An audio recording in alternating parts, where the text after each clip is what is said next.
welcome back, comrades. I am so sorry for starting so late. I had a bunch of other things on my mind, like a potential sailing race tomorrow morning, and also I thought it was uh,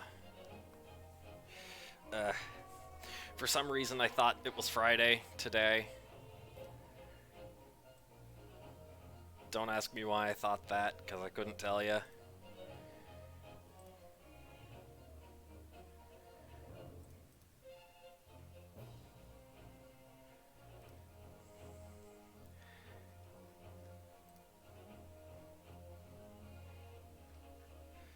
Hello, Kekleon. Let me just get the usual advertising links out.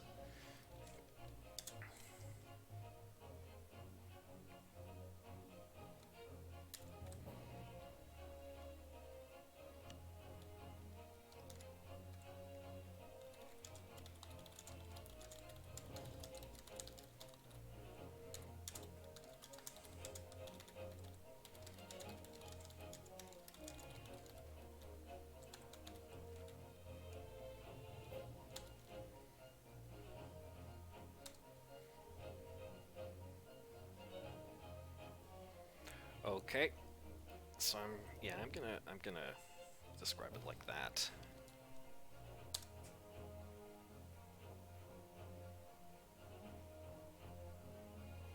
Okay, and then here, and there are a couple other places, like here, and yeah, I don't care about it. Okay, here, and yes, that's been posted. Good, good. Here. And here. Maybe.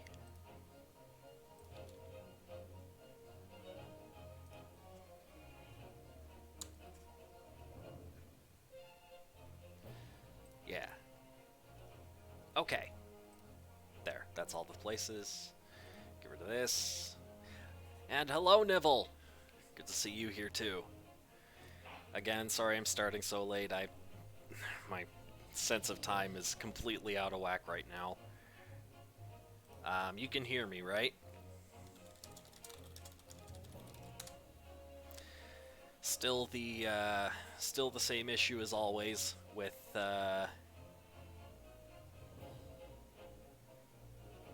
yeah.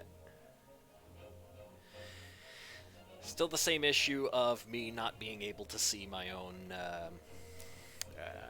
mic input thing going on. There.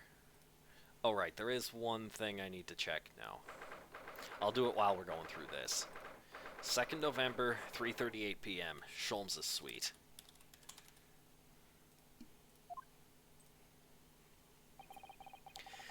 I still can't quite believe what just happened. I know. I inquired with the bailiff after the court session was adjourned. And it seems Mr. Vigil was taken to hospital to recover.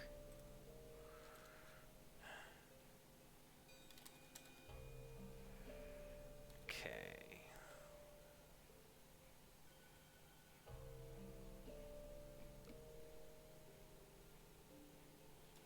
All right. Okay. Right.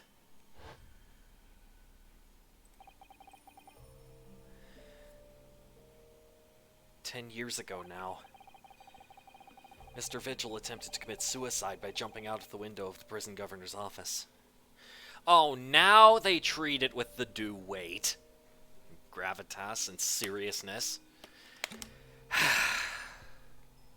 I don't know. I don't know if you've. It was the last case of the first half, Nibble, where there was a character who continually, like habitually, as his character quirk, kept threatening to shoot himself in the head.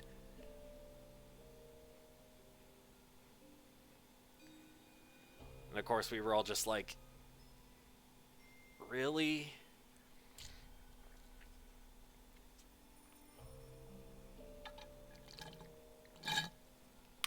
It was unsettling.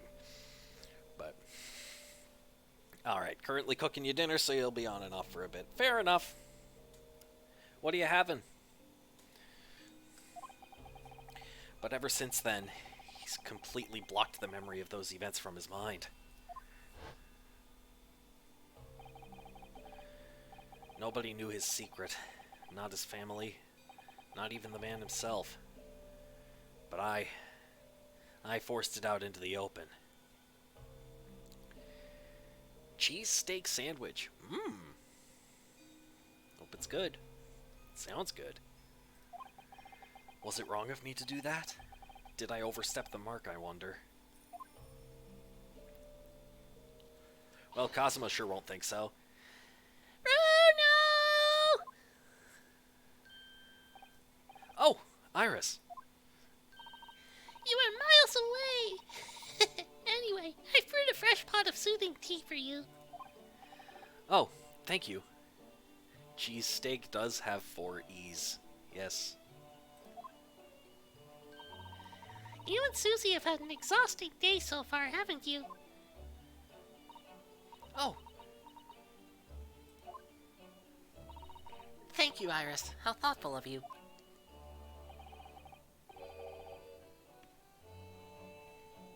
Do you happen to know where Mr. Sholmes is?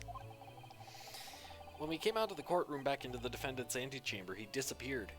Sholmes! Just like you say, Neville. Oh. No, I don't know. He just suddenly sprang to his feet and left.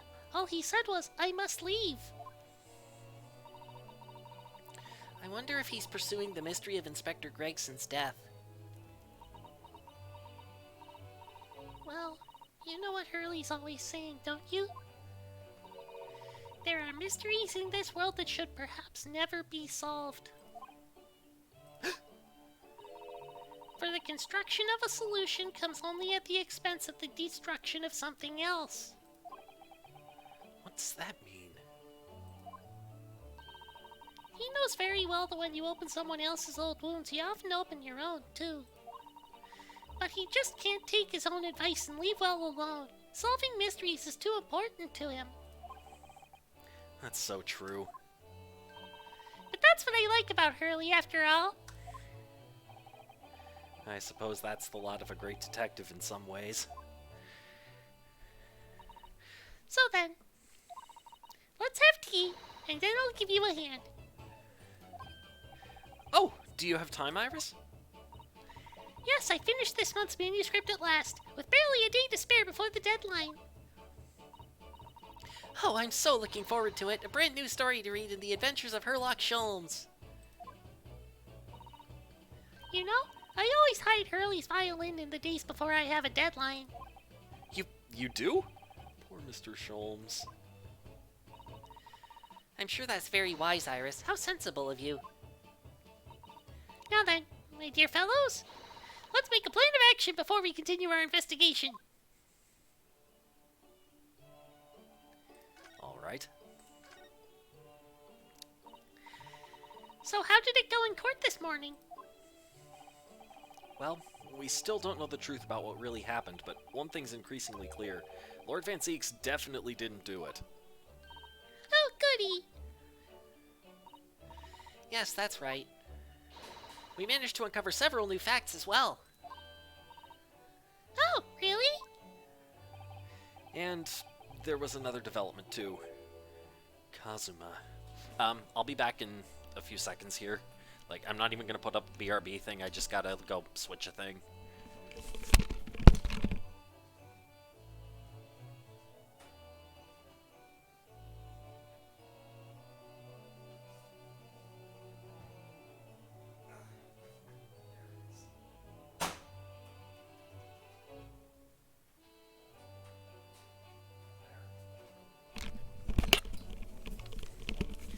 There.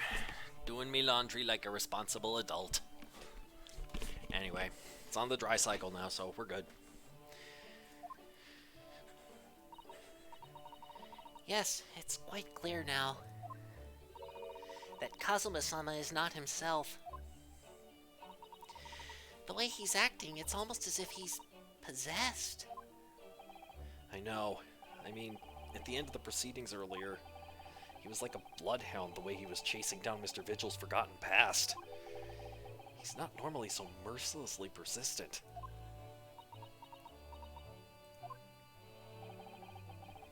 What's going on in his head, I wonder? I really need to sit down with Kazuma and try to understand what he's going through. The Reaper's innocence. If Gregson was really murdered the day before his body was discovered, then Lord Van Zieks has to be innocent, you see. What? The day before? Well, that should be easy enough to work out just by examining the corpse, surely. Yes, you would expect so, but curiously, no time of death was included in the autopsy report. That is curious. There are still unanswered questions about Lord Van Zieks, though, aren't there? Do you mean? What was he doing there on Fresno Street that day in the first place? Well, according to the man's testimony, he said he was investigating Inspector Gregson, didn't he? And it turns out that little room was actually the inspector's secret office. Ooh, that sounds like it has all the makings of a wonderfully devilish plot. But then, why was that notice board in there covered in all those particular papers? Papers about cases with a link to the Reaper. I'm starting to get a bad feeling about all this.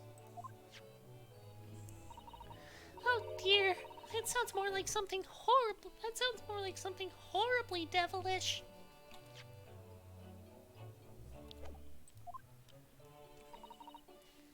We must start by looking into Inspector Gregson's movements of late. Okay.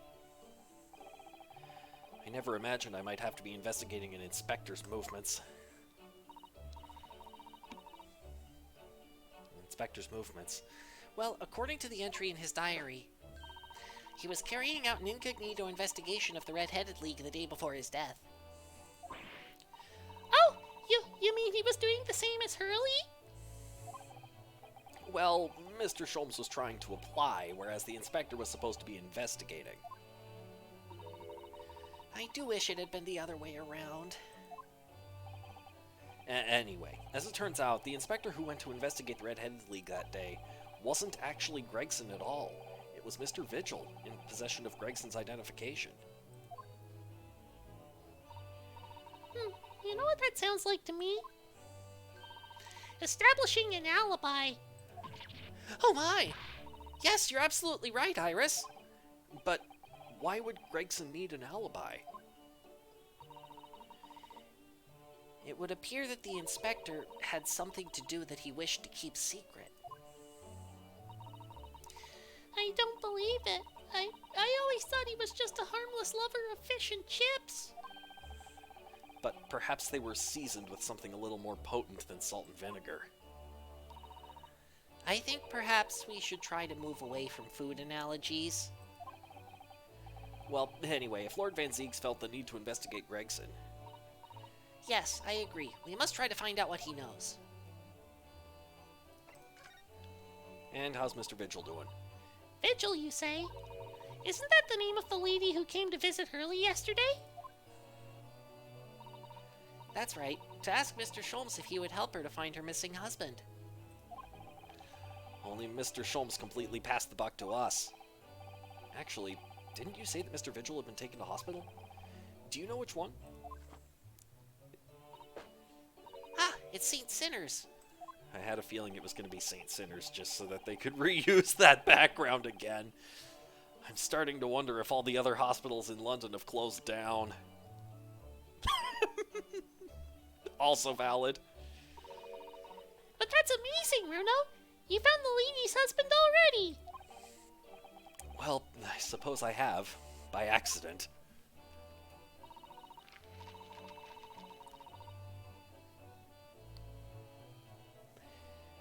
And 10 years ago, while Mr. Vigil was the chief warder at the prison, he was responsible for overseeing the professor's incarceration. No! So when the convict escaped, he was held responsible and immediately dismissed. Ugh, sometimes I really don't want to grow up. There's more. For 10 years after that, while he was ostensibly working as a peddler, he also had another secret job. He was paid by Gregson to be his stand-in, to impersonate the inspector. To impersonate Gregsy? But why? I have absolutely no idea. Ginny was right. I'm starting to think all adults are up to no good now. Including you, Runo. I haven't paid anyone to impersonate me. That means he has ties to the professor and to Inspector Gregson, though. So I do think we ought to pay a visit to Mr. Vigil, don't you? Back to St. Sinners, then.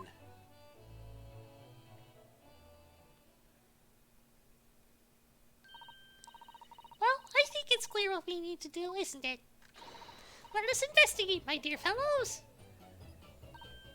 Oh, Iris, you're even more enthusiastic than usual today.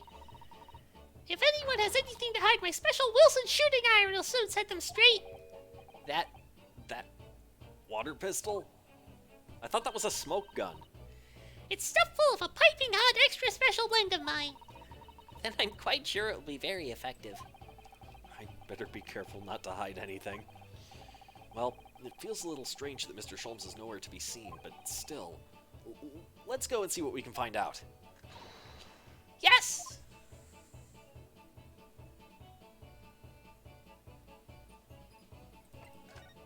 I'm gonna go examine that board, except I guess I don't? Because I already have? Okay. Alright, let's go.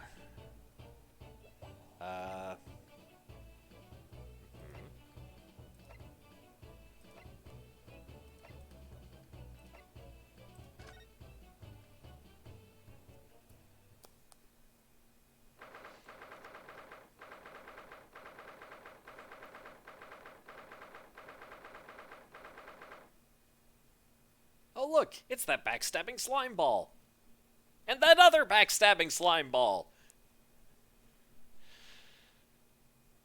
2nd November, British Supreme Court, Lord Chief Justice's office.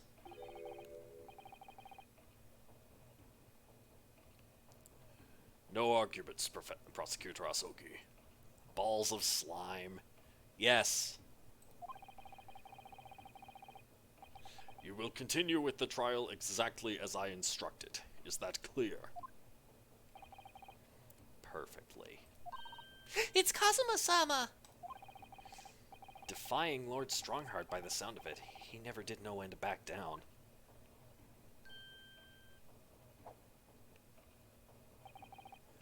On your way now, Asogi. My lord.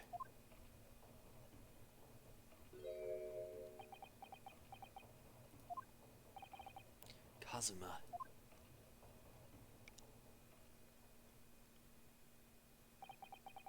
He left without saying a word.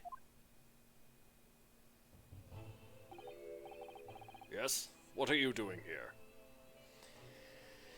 Yeah, I still maintain he did everything. And I still haven't forgiven Kazuma for mocking me over the Red-Headed League finding 2 weeks ago.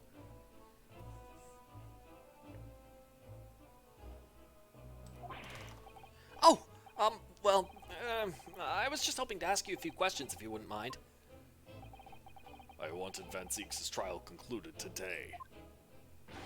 But Prosecutor Asogi's unwelcome inquiries are going to make it take longer than necessary.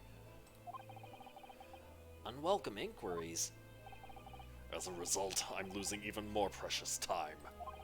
Currently 2 hours, 55 minutes, and 41 seconds. 42, 43... Then we must resolve everything before 3 hours have passed, Mr. Naruhodo. In a miraculous not even 5 minutes? Anyway, I can't let the man's obvious bad mood put me off. I need information.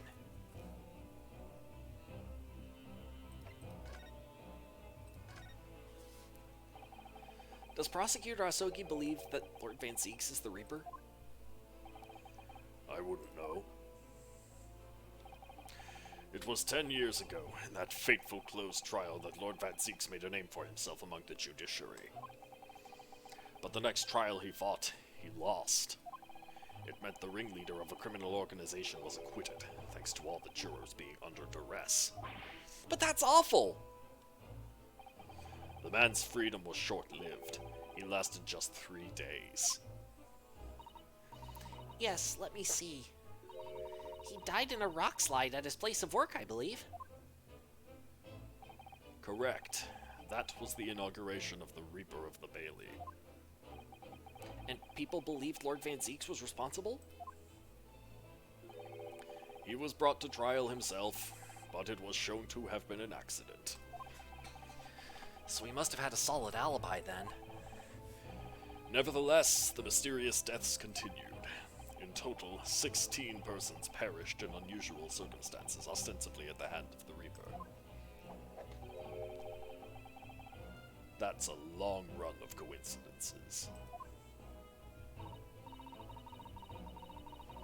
Well, the Reaper's true identity may well be revealed by this trial. And the impact that revelation would have on the British public cannot be understated. Is that why it's a closed trial? Precisely.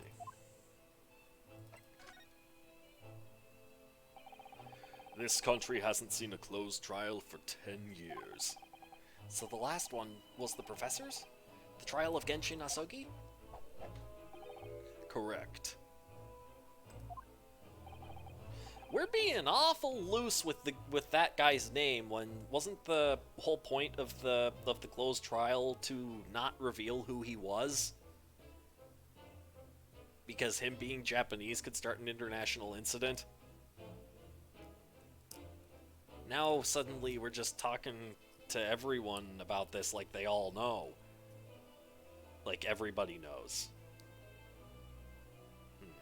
Actually, we heard that originally you were going to prosecute that trial yourself, Lord Strongheart. Van Zieks entreated me to relinquish the prosecution to him, that he might avenge his brother's death. And here we are, 10 years later. With the son of the man Van Zieks had condemned, now looking to avenge his father's death in the same way. They do say that what goes around comes around. However, it would seem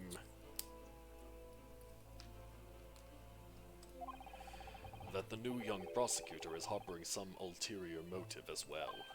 Kazuma is? I like my organization to run smoothly in the exact manner that I prescribe. As with the giant clock in here, I won't tolerate a single cog being out of step with the others. Ah, so that's what all these gears are about in here. If the young man refuses to mesh with the other parts of my great machine, I will be forced to take steps. What do you mean?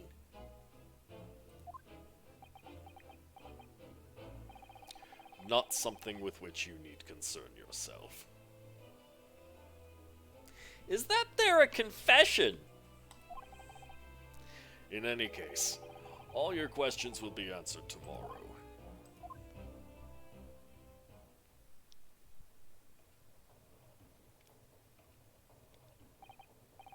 Now, I shall have to ask you to excuse me.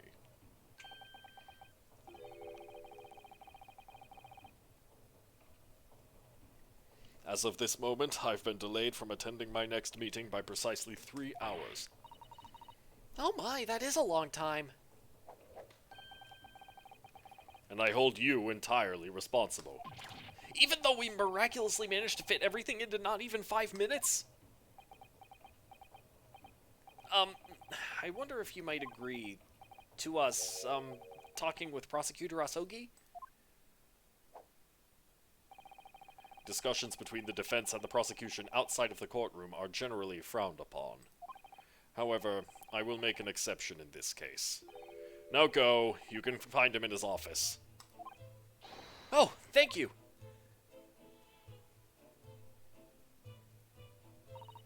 Let's go to see him at once, Mr. Naruhodo.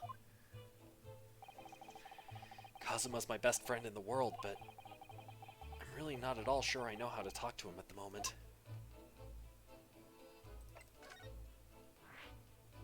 Okay.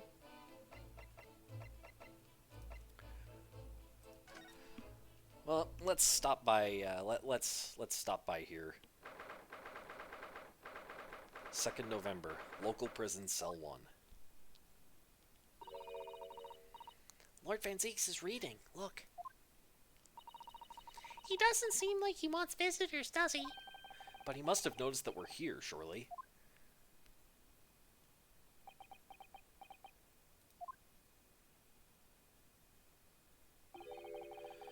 What do you Nipponese want? That's no way to greet the lawyer who's trying his hardest to prove your innocence, is it?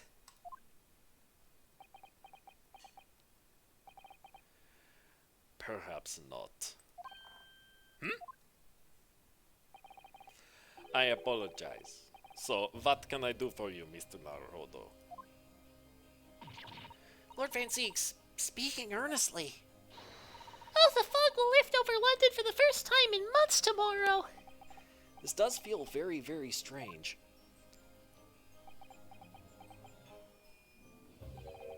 I must say, I was impressed.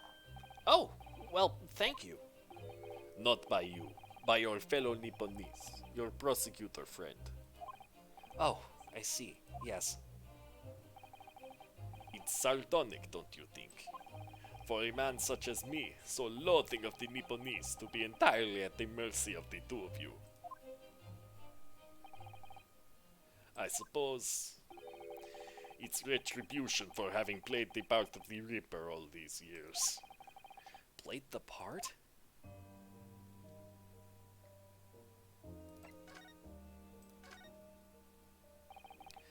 You once told me that you gladly allowed people to believe you were the Reaper, because it helped reduce the amount of serious crime that took place in London. If keeping quiet and playing the part benefits the cause, a cause I myself am committed to pursuing, then why would I choose to say anything? But the henchman of a criminal killed by the Reaper attacked you only the other day. And that was just the most recent of many attempts on your life, wasn't it? Someone is clearly profiting from your silence about all this. Someone is using you! Believe me, ever since the Reaper first appeared, I've been doing my utmost to expose him. Or rather, expose the organization. It's a whole organization? It's inconceivable that all those accidents were orchestrated by one man. No, the Reaper always appears to have very accurate information about the accused in each case. Which can only mean that somebody at Scotland Yard is involved. Someone at... You can't mean... It's taken me many years, but I finally identified the central figure in this Reaper organization. He's gonna say Gregson. Tobias Gregson. No! No! Gregson? The Reaper? Okay, on what grounds? So, the reason you were investigating Inspector Gregson is because you intended to expose him as the Reaper? As I said, the Reaper of the Bailey is no single person. It's a highly secret organization with close ties to Scotland Yard. But there's no doubt that Gregson was a key member of that organization. Wait.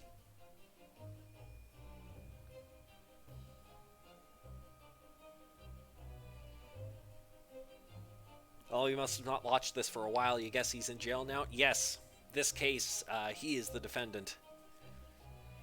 We think, well, people, he's on trial for the murder of Inspector Gregson. The fish and chips guy. Okay, so those four names on the disc, were they the organization constituting the Reaper?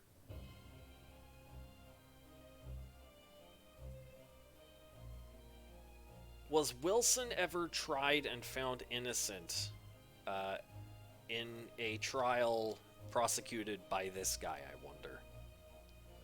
And is that why that Shin lady, aka Jazai Brett, is that why she came over and killed him?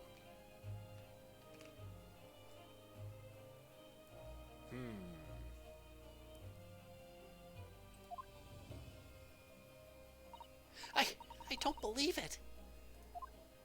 Are you saying that Gregsy, that he was behind all those awful criminals meeting there? Gregson didn't do the dirty work himself. Oh, He was the tactician. His job was to covertly investigate the marks and plot their assassinations.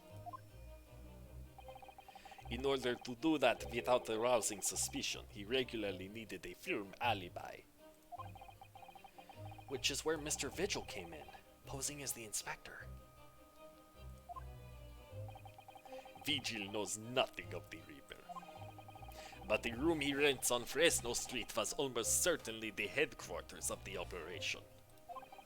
Gregson would have met the assassin there for briefings.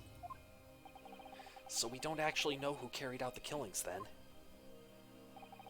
Actually, I do have a name. You what? Well, if you can name the man, you have the true identity of the Reaper already then. Or, if I can name the woman.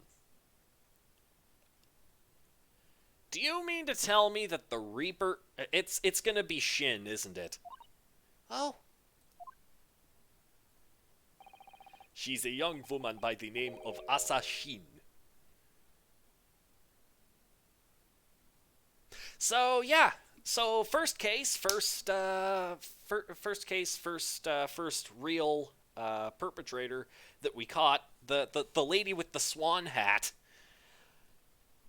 She was the Reaper the whole time? Is that what he's saying? That's totally what he's saying. Wait, what? Shin? Yep, there she is. Miss Asa Shin. The true name of a terrifying killer I know only too well. You know, I realized something a few weeks ago that most of these names that we run into, well, basically all of these names that we run into are either very obvious puns like this, or they are references to characters that were prominent in some original Sherlock Holmes stories by Sir Arthur Conan Doyle. Enoch Drebber, for example, and the Garadebs were names that showed up in the original stories. And then there's the one exception, who was the guy who was just based on a real person, Soseki Natsume.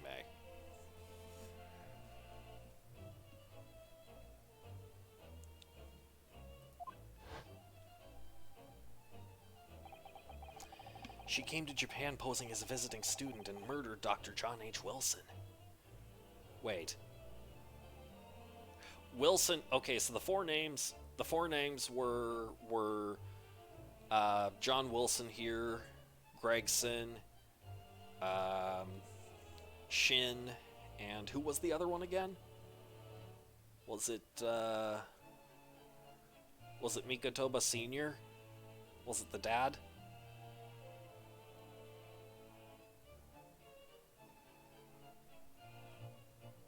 She came to Japan posing as a visiting student and murdered Dr. John H. Wilson. Then, just when it seemed that diplomatic protection would help her escape Japan and conviction, the mysterious woman was herself murdered in a small summer beach hut. By the reporter. And that woman was actually the Reaper of the Bailey? Mr. Naruhodo, this perhaps isn't the place to discuss. No, of course not. we can't mention it here. The fact that she killed Dr. John H. Wilson. Because Iris doesn't know, and it's very likely that the man was her father. Asashin. I should let father know at once. Are you sure about that? Yes, I agree. And what about Asogi? Kazuma, isn't it? Kazuma Asogi. You say he's a friend of yours. My best friend. He's the whole reason I got to come to Britain. It was all on his merits. I have nothing but respect for him. Yes, I understand that only the very best students are selected for such opportunities. And I had a fine demonstration of how sharp he is in the proceedings earlier today. He missed nothing. In fact, his flawless performance very much reminded me of his father. Genshin Asogi, the professor. It's true that the aristocracy at the time was the root of numerous grave societal problems. They were abusing their power, playing with the common man as pawns in politics, in economics, in war. In many ways, Asogi was carving out a canker from society that we British couldn't deal with ourselves. Ah, I see. But that's precisely why it makes no sense. Clint Van Six was a noble and upstanding man. He wasn't corrupt. Why did that damned Nipponese have to go and take my brother's life? In spite of having once saved mine.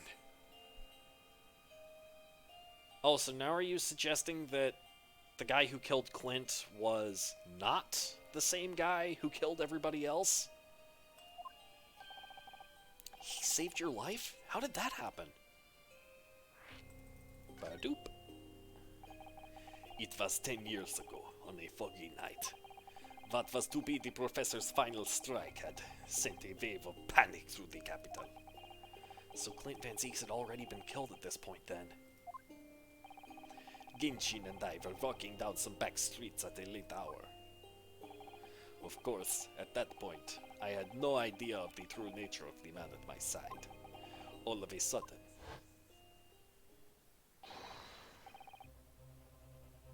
Don't make a peep, you're coming with us! don't make a paper, you're coming with us! We were surrounded.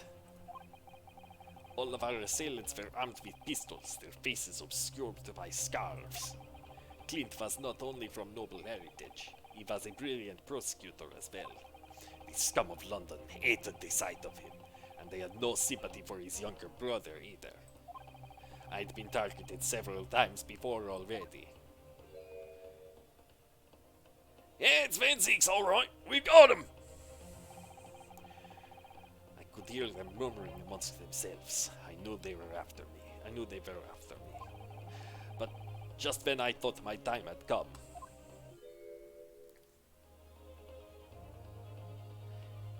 if I let them kill you, Clint would never forgive me. It was Asoki's voice, just a whisper in my ear.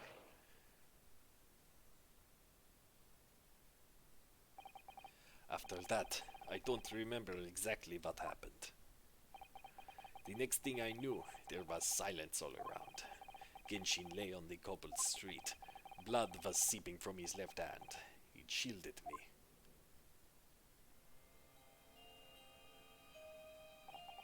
2 days later, they arrested him. On suspicion of being London's most notorious mass murderer ever, the Professor. How awful for you. All at once, I lost the brother I revered and the foreign friend I held in such high regard. I'm so sorry, Lord Van Zieks.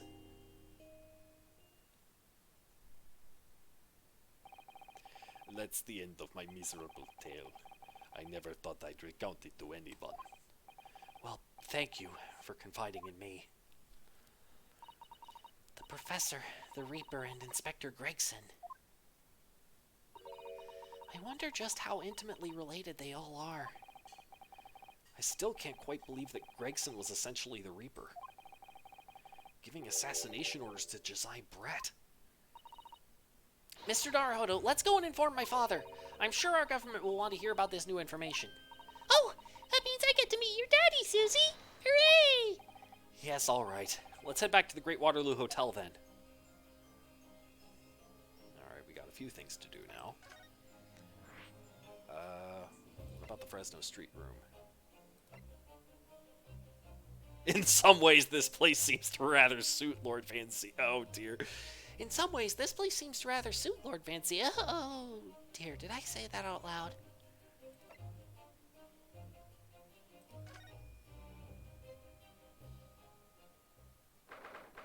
2nd November, room on Fresno Street.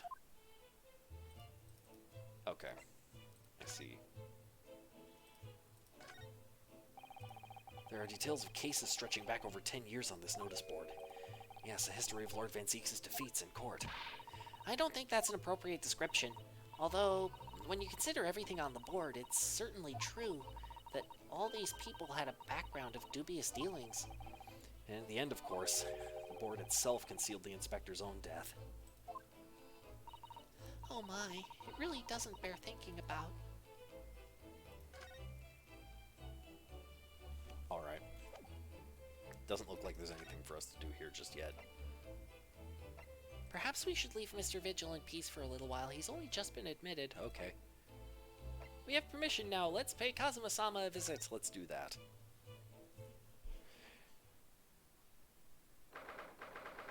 Second November, prosecutor's office. Oh wow, he's got like a stage of the... So, this is the office of Prosecutor Asogi now, is it? Kazuma-sama is doing so well for himself. Even though he's always forced to kneel on the floor Japanese style in that dark corner. It's his habit to sit Seiza style whenever he's working. And the bats are still there. Oh, hello. Kazuma.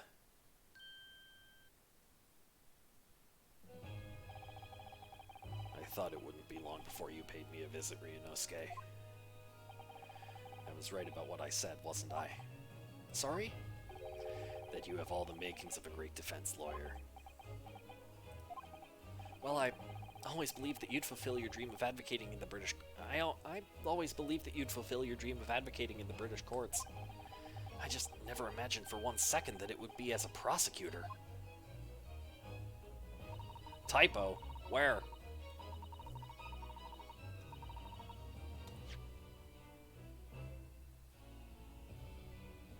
Where are you looking, Kecleon? I'm not too sure that it has to be... No, this is an alternate spelling.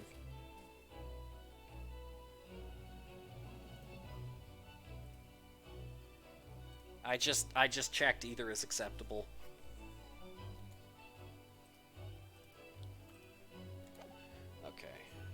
Seeing you stand in a foreign courtroom so gallantly realizing your dream, Kazuma-sama, I'm truly happy for you. And I am truly thankful to you, Judicial Assistant Mikotoba.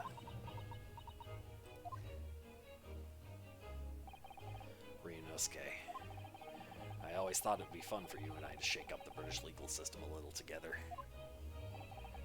This isn't quite how I envisaged it, but... I suppose it's just another twist of fate. I've learned a lot of things during my time in London. About how Susato-san's father was himself a visiting student here once, along with Judge Jigoku. And about what happened with your father. Then you'll have no difficulty understanding why I had no choice, why I had to find a way to get to Britain as a visiting student myself. You had to know. I want to hear it from you, Kazuma. As you wish, Ryunosuke Naruhodo.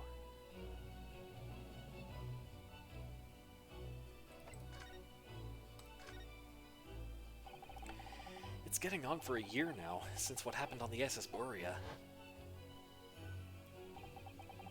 We were heading across the oceans from Japan to Great Britain.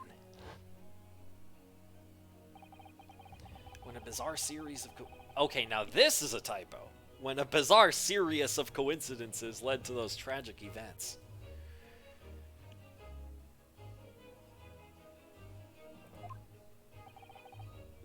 I thought I'd lost my best friend forever. I must have been unconscious for a long time. When I awoke, I was lying on a bed. It was a narrow little room. There was a posy of flowers by the pillow. It took me a little while to realize that I was in the cabin of a ship. I slipped out of the room and headed up onto the deck. Were you already suffering from amnesia at that point? Yes. I didn't know what had happened or where I was. There was just this voice in my head. You have something you have to do, something no one else can know about. Go to Great Britain. Your task awaits you there. It was a calling I couldn't ignore. It compelled me relentlessly. Out on deck, I saw that I was on a huge steamship and we were docked in a large port. It must have been Hong Kong! Yes, it must have been. Presumably just before they were due to carry your body off the ship. I had no idea of the situation, but I did have the feeling that this was in some way my last chance. So I concealed myself among the disembarking passengers and went ashore. Then I disappeared into the crowded streets of that foreign port city, so I could plan my onward journey to Great Britain.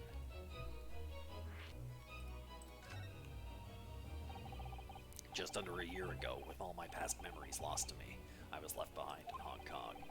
Everything was foreign to me. The sights, the sounds, the smells. My head reeled. I was truly at a loss.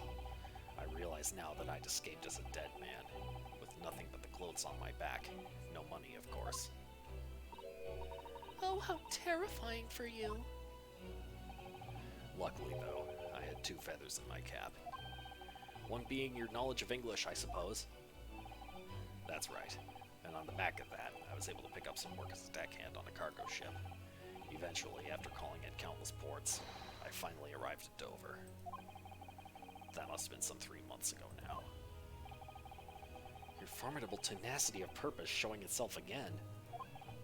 I mean, the man had lost his memory and had literally nothing to his name, but he still managed to make his way to London on the opposite side of the world. Of course, I had no idea why I'd moved heaven and earth to get here at that point. So, how did you end up becoming Lord Van Zieks' apprentice then? That can only be called an extraordinary stroke of luck, really. You see, I was stopped at the border because I had no papers. They took me straight to Scotland Yard, and by sheer coincidence, Lord Strongheart was there to attend a meeting. That's when the second feather in my cap came into play. Would that have been your knowledge of the law? Yes, exactly. Lord Strongheart was curious about an Easterner with intimate knowledge of British law. He took me back with him to the Supreme Court and assigned me to the prosecutor's office. And then, 9 days ago, you finally got your memory back after the trial involving Drebber.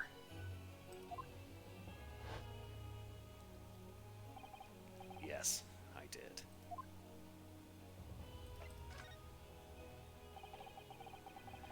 Ever since I first met you at Yume, you talked about your dream. Mark my words, Ryunosuke. I'll be chosen as a visiting student and make my way to Great Britain someday. Did you know the entire time about what happened to your father here? 16 years ago. When my father left on that exciting trip to Great Britain, I was just a boy. We took a photograph together the day before his departure. It's my last memory of him. But what I remember most about my father is his unswerving sense of justice. 6 years after he left, a gentleman called at our family home. He told me that Genshin, my father, had been taken ill in England and passed away. It was Professor Mikotoba, your father, Susato-san. Oh my! Ever since then, the professor was very good to me. He even helped to fund my university education at UMA. I'll be forever in his debt. But nevertheless, I just couldn't bring myself to believe what he told me.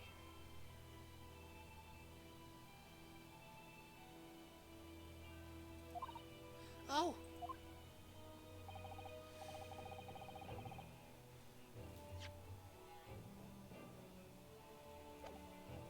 Couldn't believe that he fell ill and died. Okay, then one day, a letter arrived at our house from Britain. There was no indication of the sender, so I opened it assuming it was from an old acquaintance of my father. What I read in that letter changed my entire life. What did it say? It said that my father had been a mass murderer, and the writer cursed the Asogi name. Oh no! As a result of that letter, I found out what had been hidden from me all those years.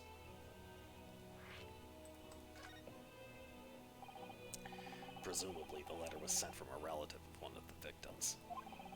If whoever it was had been a member of the judiciary, he could have been present at the closed trial. The letter revealed that my father had been sentenced to death, executed for being a killer. I'm so sorry you had to find out that way. I'm so sorry you had to find out that way.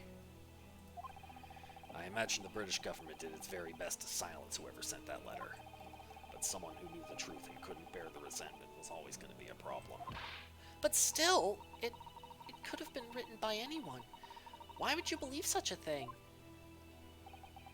There was a newspaper cutting included with the letter. It was the first I'd ever heard of the Professor and his terrible killing spree. Why do they call him the Professor? That's something I want to know. Please don't tell me it was Mikotoba. He's cool, man.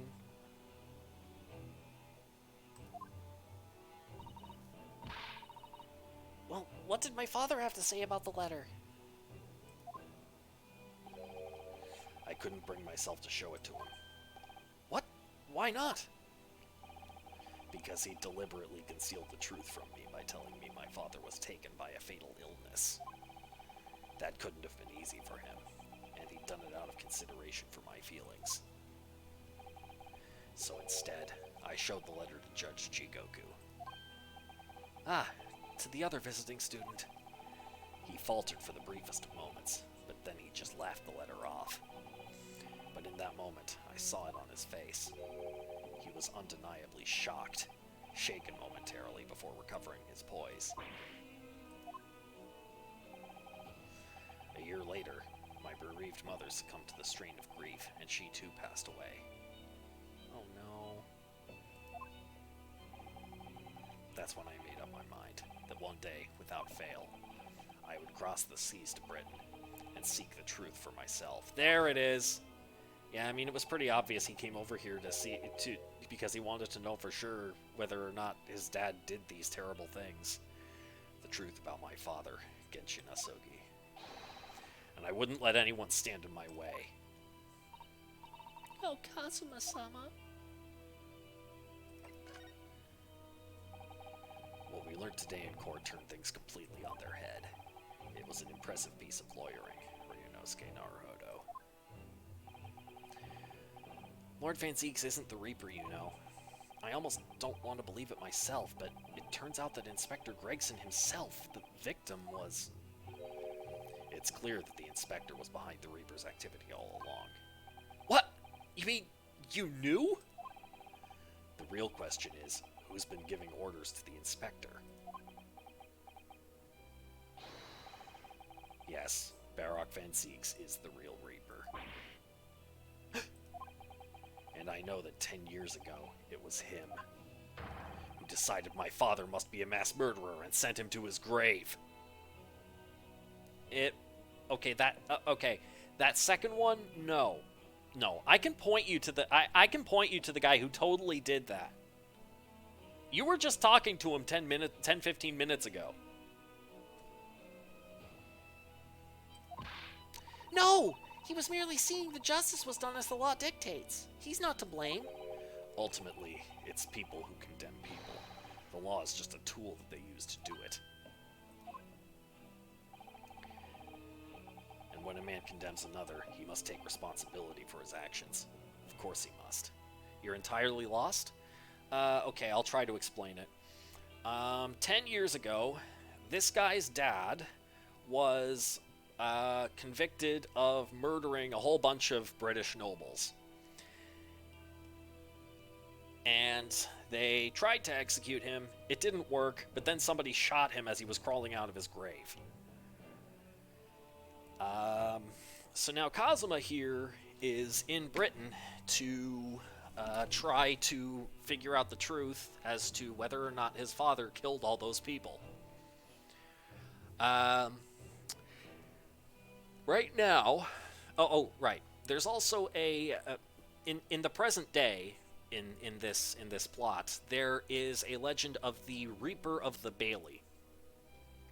In that anyone who is on trial where Baroque Van Zieks, the guy dressed in purple in the prison cell, any trial where he's the prosecution, the defense is boned, whether they're found guilty or not guilty. If they're found not guilty, they turn up mysteriously dead within a few days. So this has resulted in Van Zieks himself getting a reputation as the Reaper of the Bailey, but they investigated him because obviously, why wouldn't they? And they found it couldn't have been him who was killing all those people, right? I think that the real bad guy here behind all these we now know that Miss Jazai Brett from a few previous cases, the woman with the swan hat, she was the one actually killing those people, and her victims' deaths were attributed to the Reaper's curse, as it were. And we now know that, we're pretty sure that Inspector Gregson, Fish and Chips guy from previous streams, was the one giving her orders on who to go after and where they would be. Now, Kazuma is saying that he thinks that Van Zieks was the one giving Gregson orders to organize those hits. Me, personally, I don't think it's Van Zieks. I think it is Mael Strongheart, the guy in the golden vest who was in the clock tower. Yes, telephone murder.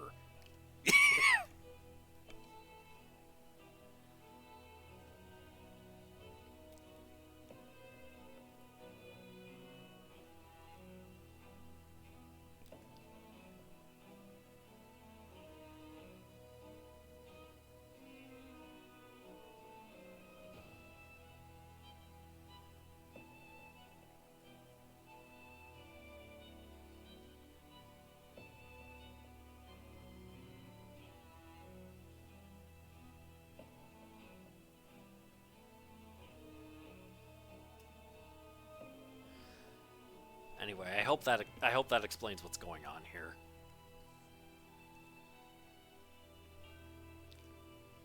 The motivation, of course, is that basically everyone who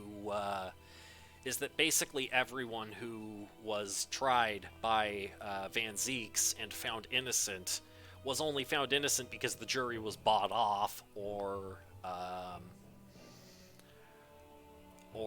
otherwise under duress. Right? Or because, like with Magnus McGilded before, the evidence was being tampered with on the fly, or something like that, right? But that's the whole. That's another reason that Van Zieks is so frustrated with Naruhodo here, me, because he's been losing these cases, but it's been pretty clear that the defendants actually were innocent this time. Well, with the exception of McGilded. He's really freaking bitter over the McGilded thing for a while, if you remember. But Anyways, let's keep going here. Glad to have been able to clear that up for you. When a man condemns another, he must take responsibility for his actions. Of course he must. But I know for certain that my father would never have taken another man's life. Kazuma. On the contrary, my father's life was taken by the Reaper. Alright.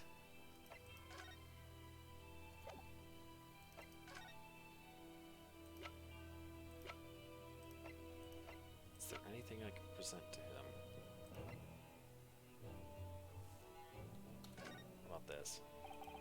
Kazuma, what do you make of this? There's only one place where defense lawyers and prosecutors should discuss evidence, the courtroom. So it seems you're still confused by the situation. That's what I make of it. I get the feeling my friend's always gonna have the edge over me, isn't he? Alright, fair. Right, should examine this. Oh, what the? It's a scale model of the crime scene. Oh, yes, I realize that. Does the prosecution office make a model of the scene for every single case? Apparently so. Sometimes it helps to visualize things better and notice things you hadn't spotted before. Actually, the miniature notice board is my work. Be honest, you enjoyed making that. And what's this? No, seriously, what is that? Oh, and who's this? Do you know who the man in the portrait is? Is it Clint? Why would I? What? But you're Lord Van Zieks' apprentice! Yes, apprentice, not friend. And during the time I was suffering from amnesia, I didn't even notice that picture. Oh, really? I mean, it's not the smallest picture. I wouldn't have the first idea what the man decorates his office with.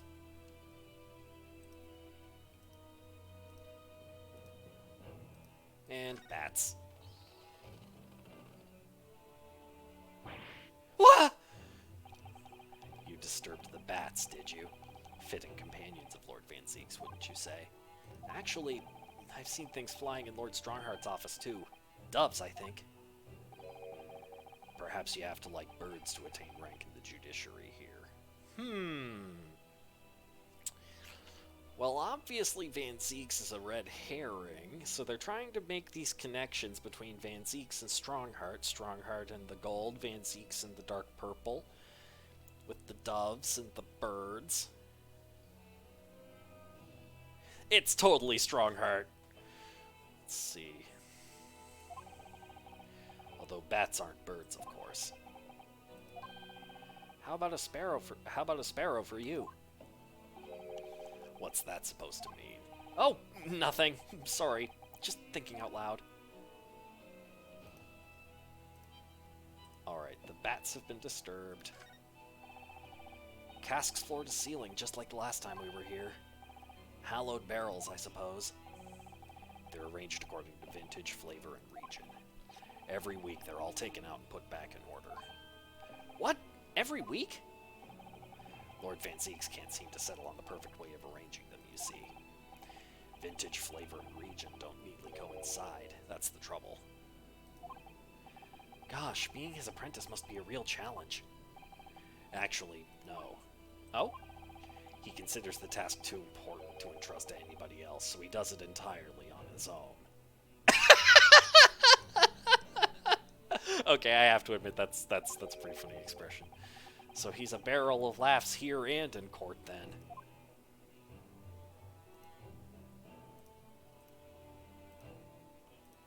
Okay. And the swords. Nope. And Lord Van Zieks' fine collection of hallowed chalices and bottles, all neatly lined up. Yes, he's extremely particular about all that. He has a strict regime for everything, from the storage of the casks to the bottling of their contents.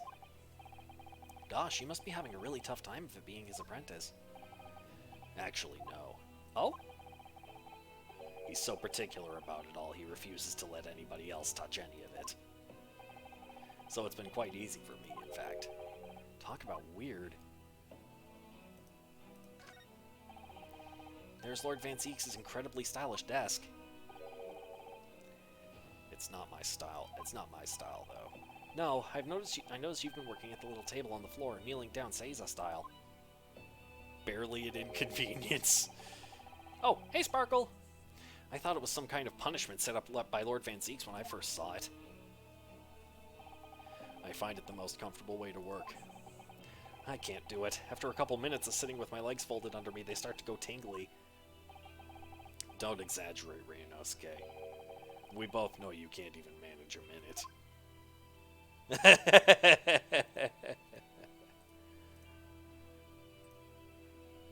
Alright.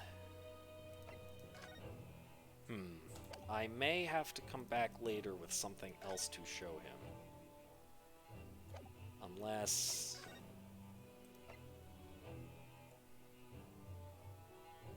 Does he know they're here? Okay, no. This wasn't to be... This isn't even evidence! Okay, alright. We'll be back.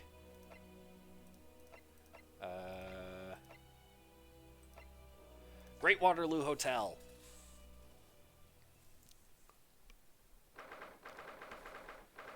Second November, Great Waterloo Hotel foyer.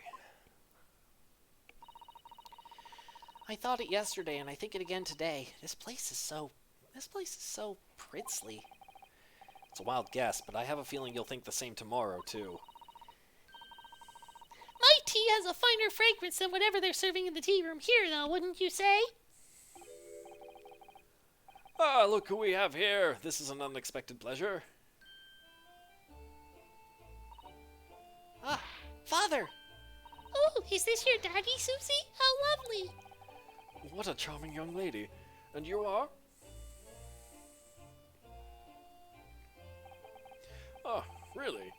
So you're the author of The Adventures of Herlock Sholmes, are you? That's me, Iris Wilson, at your service, sir. Susie's been such a wonderful friend to me over the last year, you know. Well, Miss Wilson, I must say I read your work regularly and with much interest.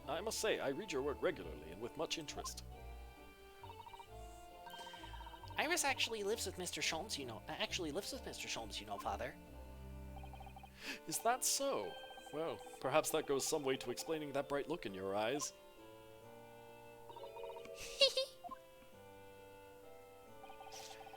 You wouldn't be smiling so airily if you knew just how bright she is, believe me. Now then, young Naruhodo, it was a pleasure seeing you in action earlier. As an invitee of the symposium, I was allowed to observe from the gallery, after I twisted some arms. And I must say, it was a truly exemplary performance. Oh, well, thank you very much. Although I'm fairly sure you omitted by Kazuma on the end there. No, please don't misunderstand. It was you who impressed me. Really? You didn't miss a step against Asogi, and we all know how capable he is. Really, to have matured into such a fine defense lawyer in less than a year is quite extraordinary. It's very kind of you to say so, and really nice to hear. What I saw in court today confirmed what I'd been hoping for. The favor I mentioned yesterday, Naruhodo. I trust you haven't forgotten? Oh, no, you did mention something, didn't you? But first, we have something to report, Father. Of course. Shall we take tea while we discuss matters further? I wonder where Judge Jigoku has got to. Good question. Where is he? I'm gonna ask. I haven't seen Judge Jigoku for a while, have you? Guilty! But that guilty is still ringing in my ears. No, now you mention it, I haven't seen him since this morning either. I suppose since the symposium's opening was postponed, he'll have gone to explore the great exhibition. That reminds me of something you mentioned yesterday. About Judge Jigoku having once been in the dock himself? Ah, yes. It was all tied up with that accursed trial. The closed trial of Kazuma's father. Seishiro was trying to mitigate Genshin's guilt, so he took to the stand to testify. But he got a little carried away and, actually managed to break the witness stand.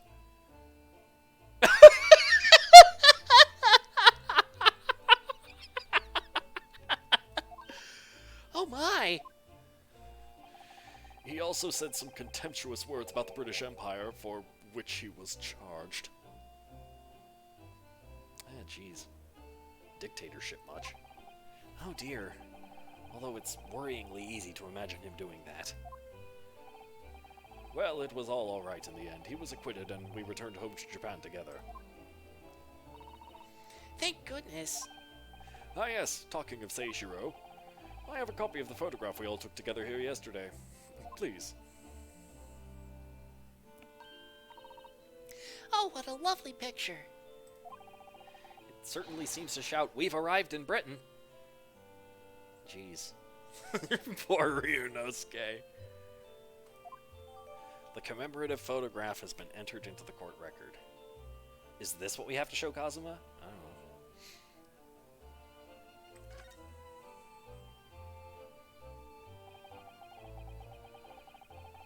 know. None of us had any idea what was coming when we took that, did we?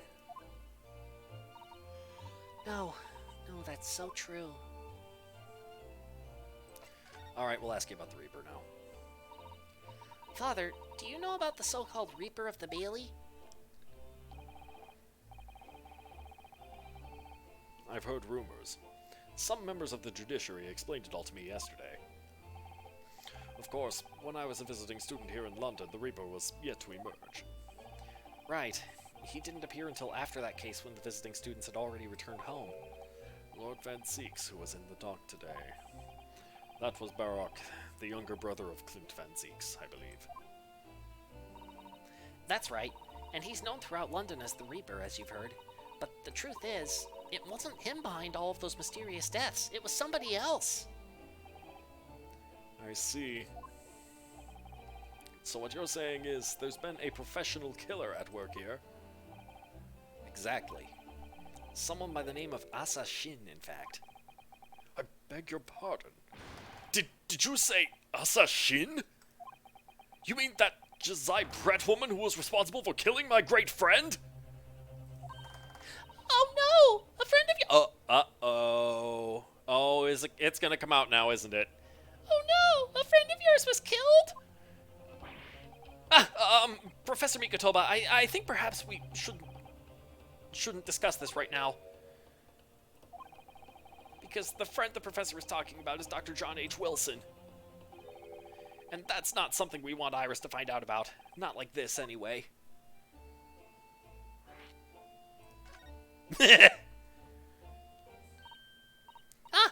I've just remembered something. Biscuits! This hotel has the most delicious looking biscuits. That was rather out of the blue.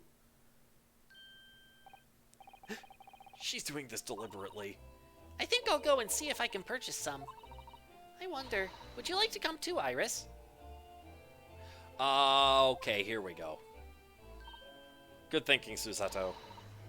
Oh yes, you just try to leave me behind.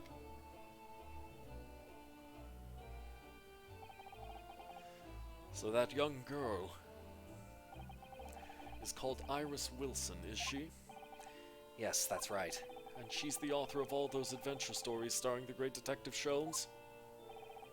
But the name of the credited author isn't Iris, is it? It's Dr. John H. Wilson. Yes, I know. That's the name of her father, you see. Her father? Dr. John H. Wilson. I was deeply indebted to the man for all the kindness he showed me during my time in London. That's why I was keen to reciprocate and invite him to the Imperial Yume University 4 years ago. But he was murdered last year by Jazai Brett. Why? Why would the hand of the Reaper stretch all the way to Japan? Iris knows nothing about that case. But it seems very likely that the victim, Dr. Wilson, was her father.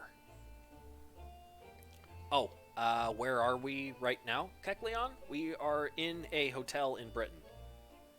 Yes, this is. Oh. No. The case is. No. Everyone here now. This is all taking place in Britain right now. The Jazai Brett cases were both in Japan. Everything else has been here. Well, aside from that one that was on the ship on the way here. Yeah. This guy is from Japan, and he came over here. On a trip. Yeah. And Dr. Wilson was killed in Japan. Yeah. It seems very likely that the victim, Dr. Wilson, was her father. Oh.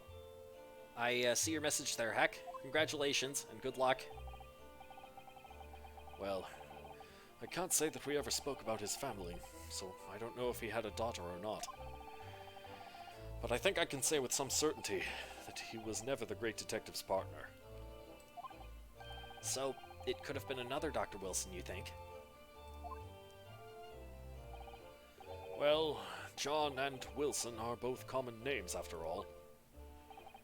Still, it's probably best not to mention this to the young lady until we can be sure. That's what we thought, yes.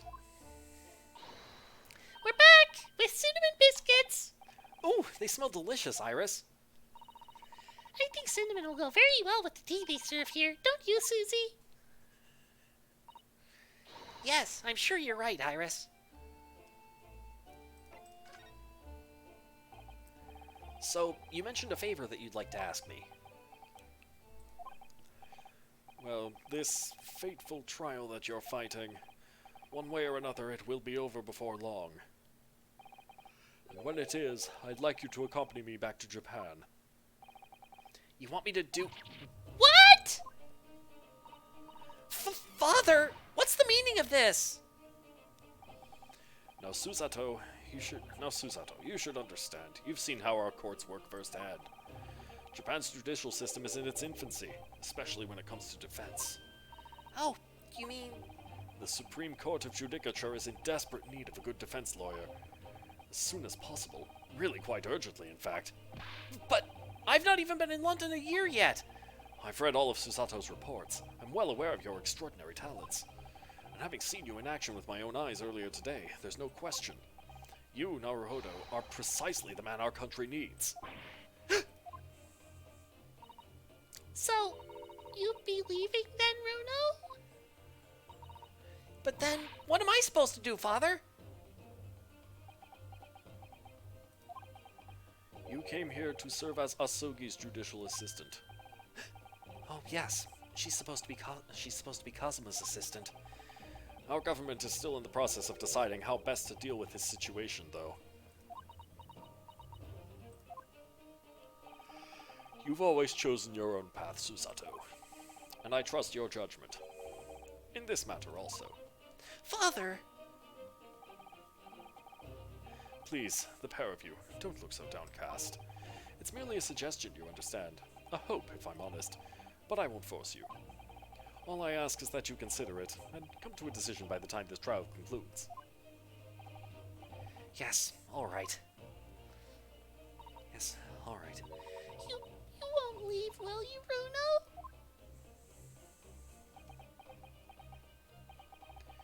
The thought hadn't even crossed my mind. Up until now, I've just been trying to do what I believe to be Kazuma's will. But it turns out that he's still alive, so where does that leave me? Where does that leave me? Well, if you'll excuse me now. I need to telegram government ministers and the Japanese police with this information about Asashin.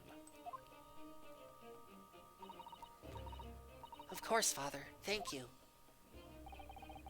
I look forward to next month's installment, Miss Wilson. Oh, good. And please do come to Baker Street sometime, won't you? We'd love to entertain you. I would be delighted. The best of luck for tomorrow, Naruhodo. And give my suggestion your full consideration, won't you? Yes, I will. Going back home.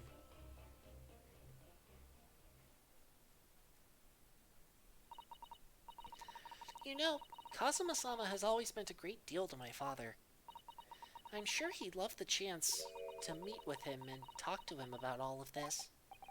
Yes, no doubt.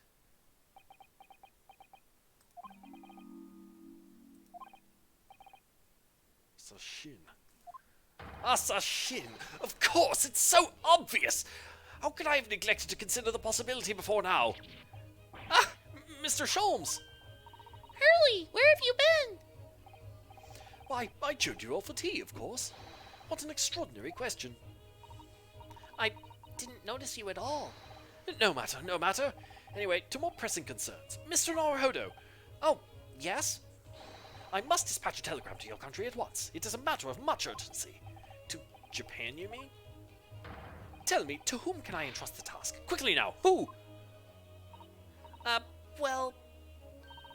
My father has just now left to send a telegram to the Imperial Police Bureau of Japan himself. I see. I see. Well, he looked reliable enough for a bearded fellow. I don't think what father sports could be considered a beard, Mr. Sholmes. There's not a moment to lose. Kindly ask your trusty unshaven father to see this is sent. I will, but what is it? No questions at this time, if you please, Mr. Sato. All we can do is pray that for once, my deduction is awry. Doesn't that imply that your deductions are normally correct, Mr. Sholmes? Which isn't exactly... Now then! You may be surprised to learn that I am a very busy man. I certainly have no time to hide behind settees and eavesdrop on other people's conversations. So that's what joining us for tea meant. I leave the sending of this in your hands then, my dear fellows. Wait a minute, Mr. Sholmes!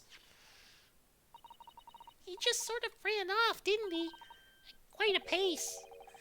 And left the unpaid bill for his tea behind, too. I must catch up with father at the telegraph office at once. And I'll run and call us a cab straight away. And there was me thinking everyone would be clamoring to pay Mr. Sholmes' bill.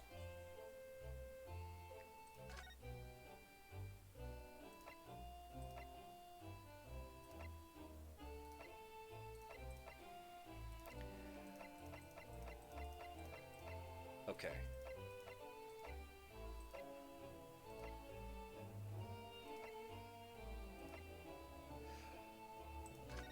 Oh, good.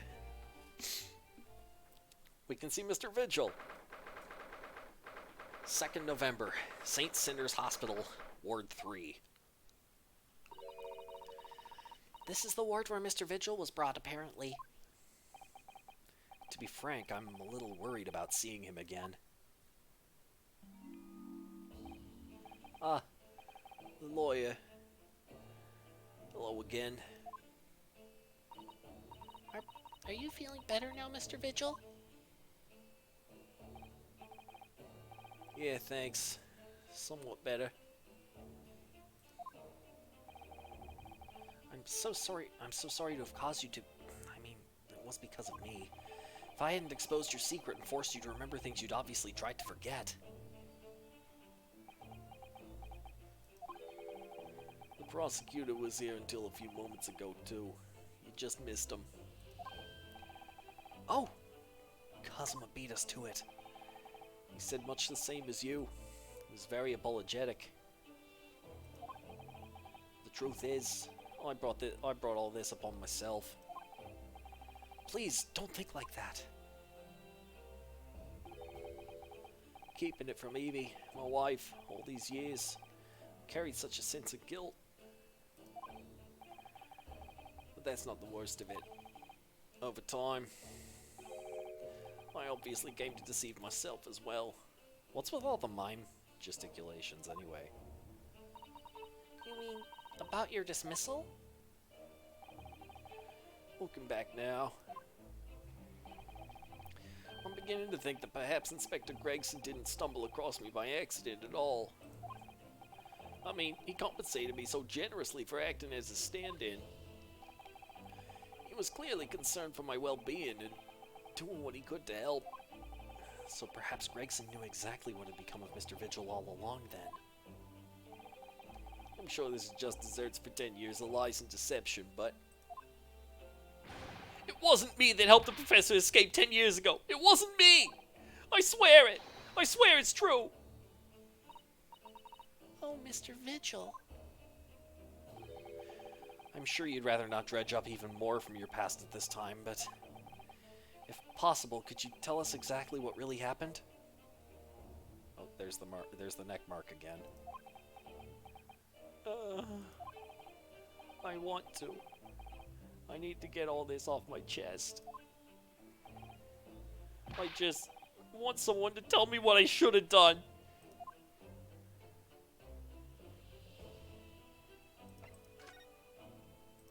Poor guy. Inspector Gregson was obviously engaged in a special operation of some sort. He was investigating something that even Scotland Yard couldn't know about. Details of the Reaper's marks, yes. It was when he had to carry out those investigations that I'd take his identification and impersonate him. You'd pretend to be the inspector and carry out investigations on his behalf? Oh no, never! A common street peddler couldn't possibly carry out a proper police investigation. All I would do is go to the specified location and make a little hoo-ha.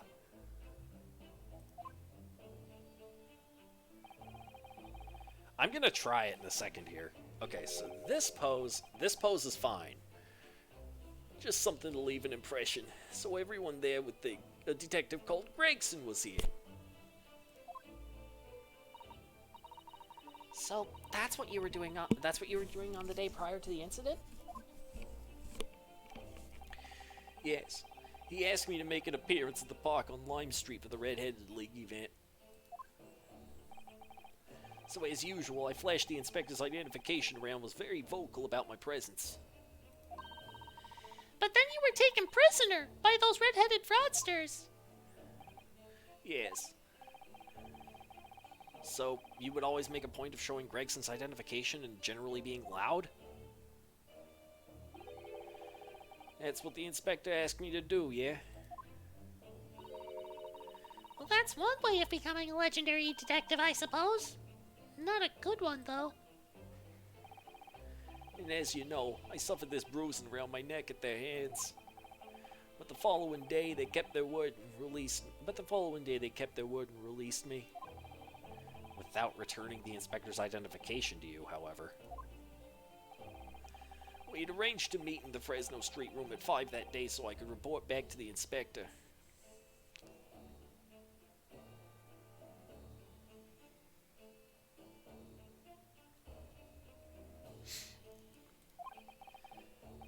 But at the agreed time, that's when I heard the gunshot.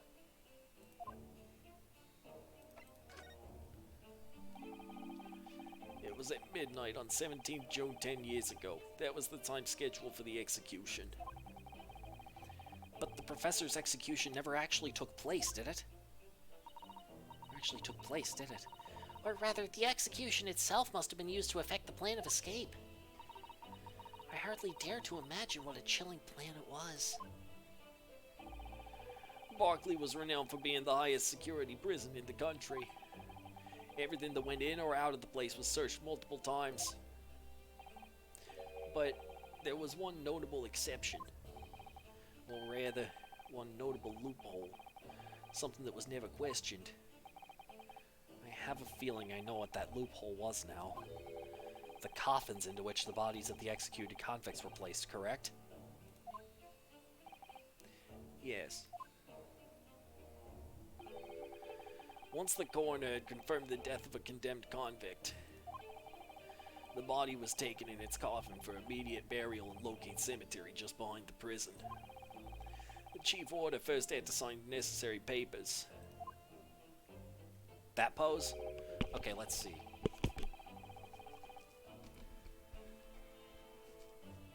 Ah, jeez, no kidding. You really gotta bend the wrist of the hand under the chin. Jeez. Ah! do this? What is the significance of this? Ah! This is really uncomfortable. Yes.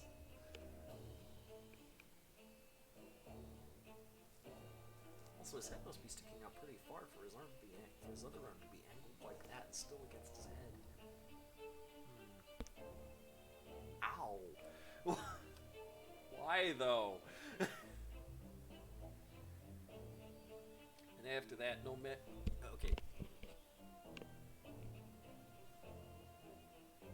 And after that, no member of staff was permitted to touch the coffin contained in the body again.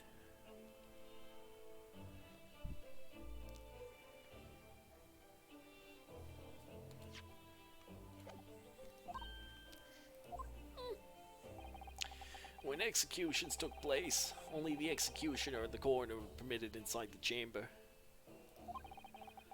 I'd wait in the adjacent room for word that the condemned convict was dead.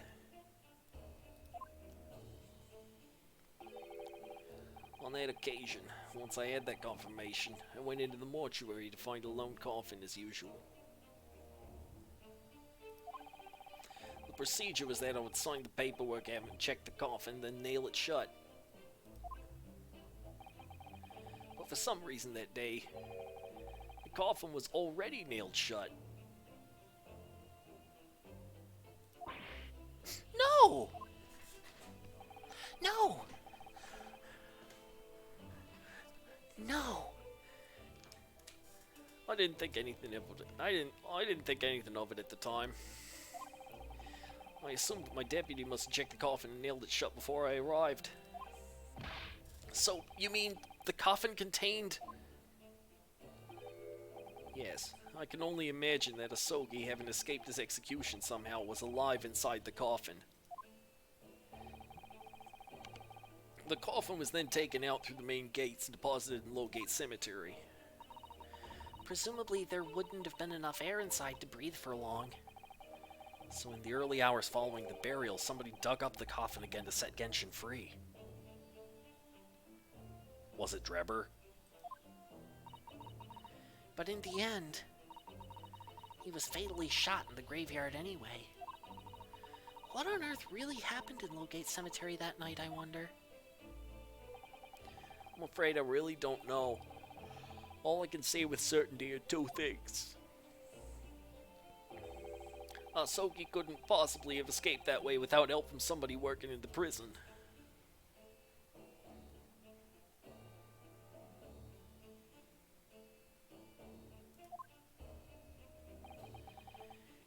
And that somebody was not me.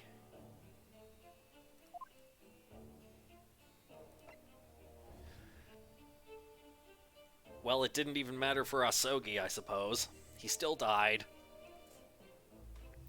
But we're trying to dig up all this conspiracy surrounding it. The convict Asogi. Obviously, you knew the man then? The professor, I mean. Genshin Asogi. Yes, I remember him well, in fact. Would you mind telling us what you know? Well, having been condemned to death as he was, any contact I had with the man was short, obviously. After that trial, which was carried out behind closed doors, attended only by elite members of the judiciary, they called for his execution to be carried out at the earliest possible opportunity. The outcome of the trial was set from the beginning, wasn't it? It was a time of delicate diplomacy when Britain and Japan were in the process of signing an important treaty. I think he was framed by Strongheart, Gold Coat Man. That is what I think. And Kazuma thinks that the guy was framed by Van Zieks, Vampire Man.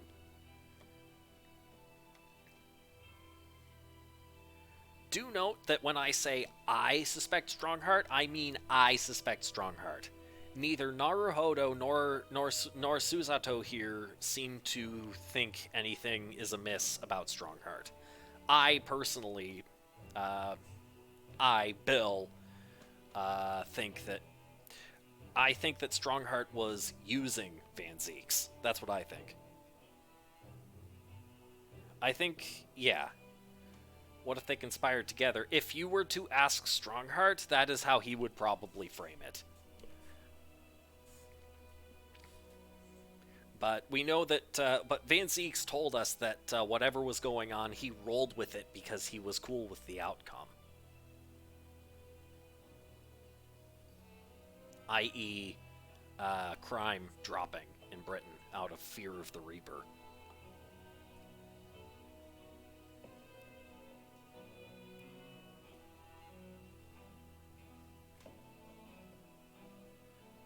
It was a time of delicate diplomacy when Britain and Japan were in the process of signing an important treaty. That meant that this potentially destabilizing case had to be dealt with swiftly and discreetly.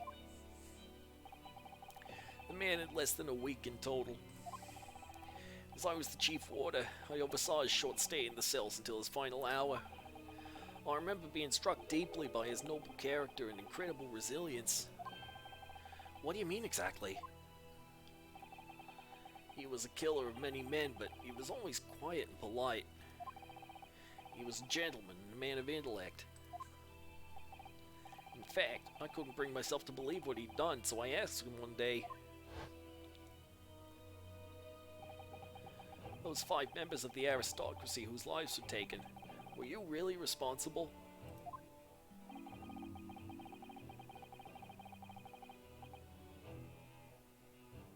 "I'm guilty of the unforgivable crime of ending another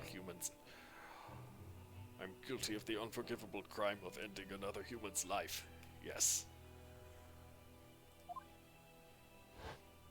Oh, so he killed one person. The following day, the closed trial took place, and the verdict was no surprise. Guilty. That night, when he was brought back to his cell, I saw something unusual. That didn't actually answer the question at all. Are you thinking that it leaves open the possibility that he didn't kill anyone and simply blames himself for the death of Clint Van Zieks, even though he wasn't the killer?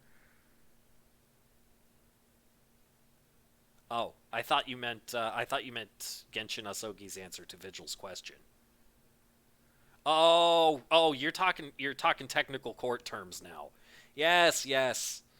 That's fair, I suppose. As false convictions indicate, guilty doesn't mean he did it. But, well,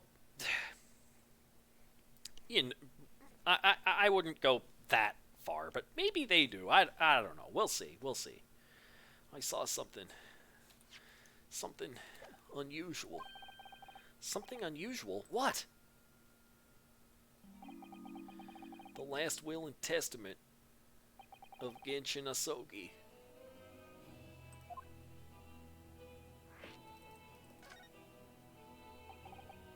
As I said, it was on the night following his trial, after he'd been found guilty. I was doing the rounds of the cells.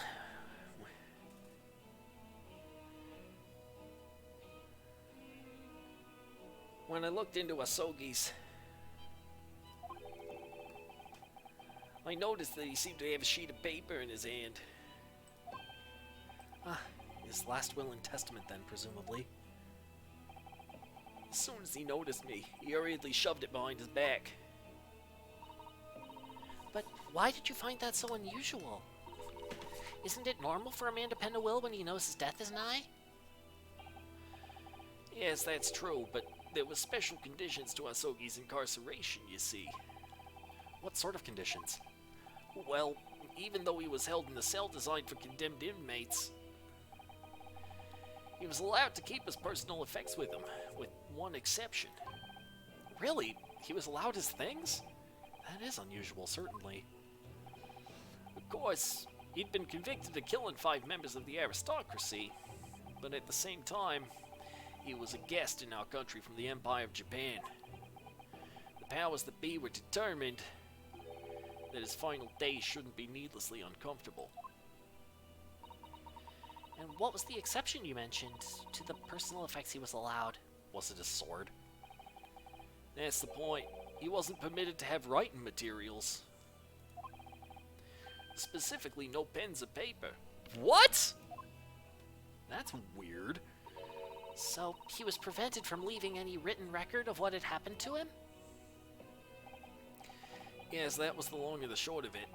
I've no idea where he obtained that paper. Any writing materials would have been confiscated from him upon his incarceration. As I said, he hid the paper behind his back and then he pleaded with me. Yeah, he was absolutely framed. The paper behind his back and then he pleaded with me. What did you just hide behind your back? Please, please turn a blind eye. This is my lifeline. But you know it's against the rules. You're the only person who's seen. If you just agree to keep quiet. All right then. But what's on that paper? A last will and testament. This will is the only weapon I have left now.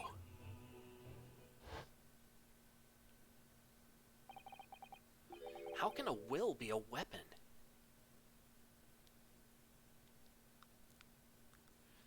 Was the sword in the will? So I decided to pretend I'd seen nothing, and I let him keep his will. But then later,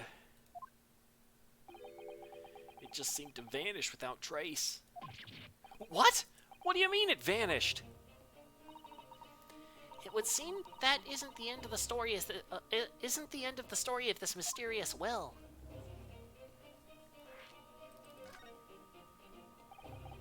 I was the only person who saw Asogi's will, But somehow it disappeared. He ate the will? Oh no. Imagine. it was after Asogi's execution. Which was actually an elaborate jailbreak. The warders gathered up Asogi's possessions that were in his cell. They were all to be sent back to his family home in Japan, you see. To poor Kazuma-sama. And you're saying that it wasn't anywhere to be found among his personal effects? The will, I mean. That's right. Nope. No, I didn't. Though I didn't search through them myself. Well, actually, someone would have given him the paper. No, I'm thinking he smuggled it in somehow. I didn't search through them myself. But Governor Caden was livid. He was screaming.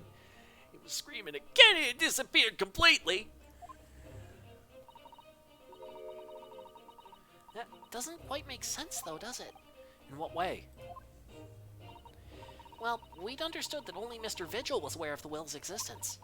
In which case, how did the prison governor know to look for it? Uh-oh. Oh, yes! You're right!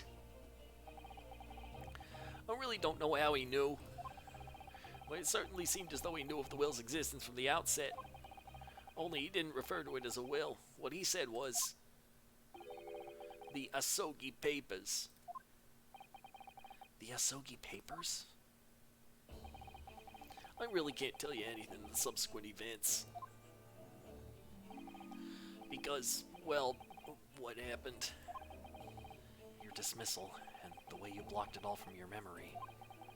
I'd forgotten all this until today. I don't suppose it's relevant to the case, though.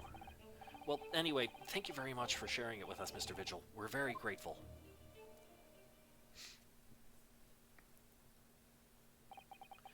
I'm afraid there's really little more I can tell you.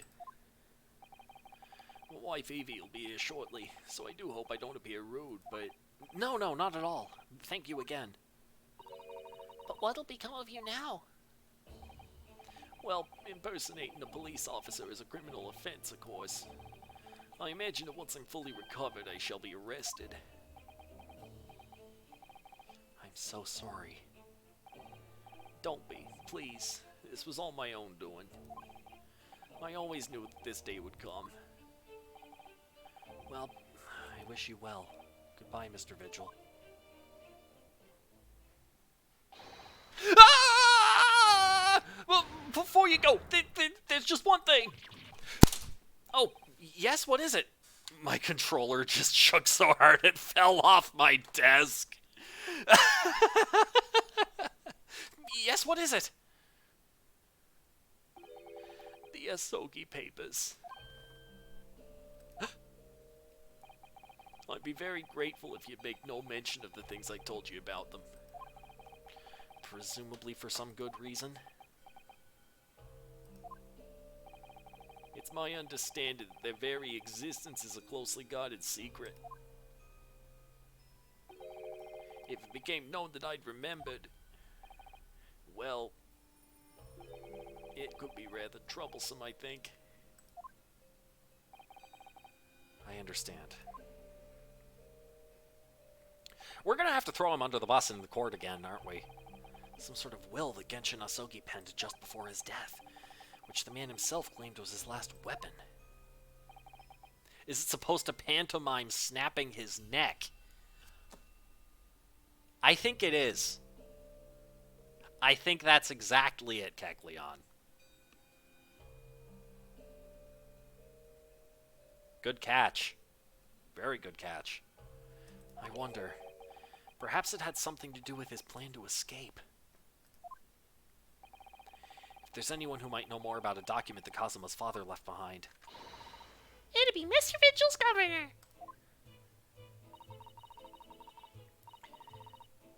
Then we know precisely where we must go. Back to Barclay Prison. Aw, poor guy. New location.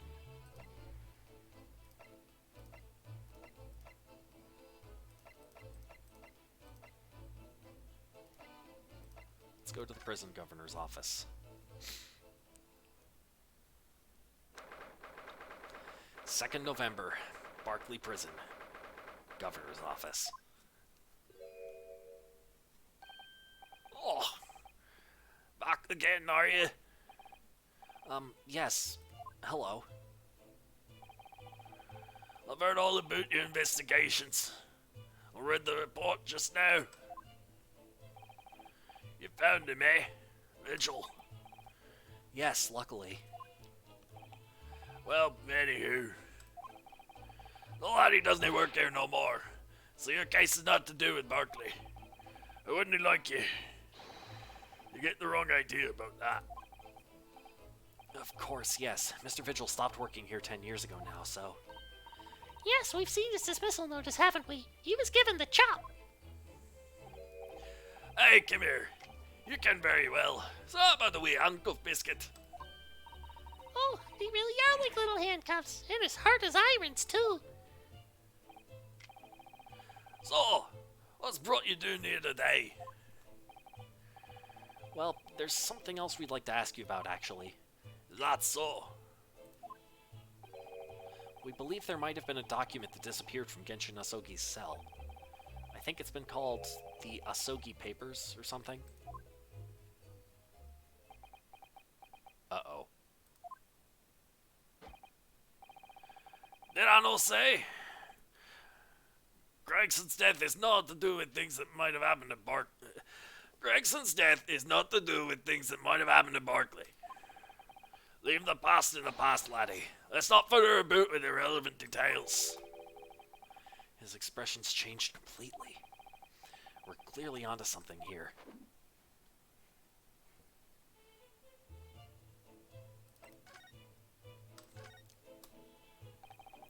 That murderous botched execution and the old miserable escape. They were Barclay's darkest hour, aye. A shock and embarrassment. Because the convict had a collaborator on the prison staff, you mean? Aye, for shame. A coroner confirmed the death of the man after his execution, Courtney Scythe. And my chief warder at the time, Vigil, who was in charge of the whole affair. But Mr. Vigil says he didn't know anything about it. The rascal wouldn't say otherwise, eh? More handcuffs. Oh, how can I say no? You can never have too much iron in your diet. Yes you can, Iris. In fact, it is very easy to have too much iron. When Mr. Vigil was handed his dismissal notice as a result of what had happened, Magneto would disagree. Ha! he was so despairing he jumped out of your office window, didn't he? I didn't like to say, but that's just Vigil trying to get out of it. Do you not think he wouldn't jump from the shock of his crimes being exposed, eh? I do. You wouldn't say otherwise, though, would you? You wouldn't say otherwise, though, would you? Of course, I kinda shouldn't all the responsibility myself. Or shouldn't I let him deceive me? Shouldn't I let him deceive me? Actually, there's barely anybody that gets what went on at the time now. With Gregson having been murdered and knocked aside, forbidden from having any visitors. No visitors. Someone obviously doesn't want her giving anything away. Well, we're not going home empty-handed. And I wouldn't need to dream of sending you packing with a note, Kimmer. Here, take on. Here, take on, go for two. Oh, well, it would be rude to say no. Wouldn't want to become anemic. I suppose if there's anybody who might still ken about what happened back then, it'd be that last from the forensic division, Maria Gorey. There it is. I knew this forensic person would turn up, having to be talked to. Maria Gorey? Aye, Scythe's daughter. She didn't have no more. Just the one. Where'd she get the name Gorey from, then? But the wee bairns followed in their mam's footsteps. You didn't ever see her without a scalpel in her hand. Ah! Oh, right. Okay, so that's who that was. You! Mama, what is this? Ah! Where did she spring from?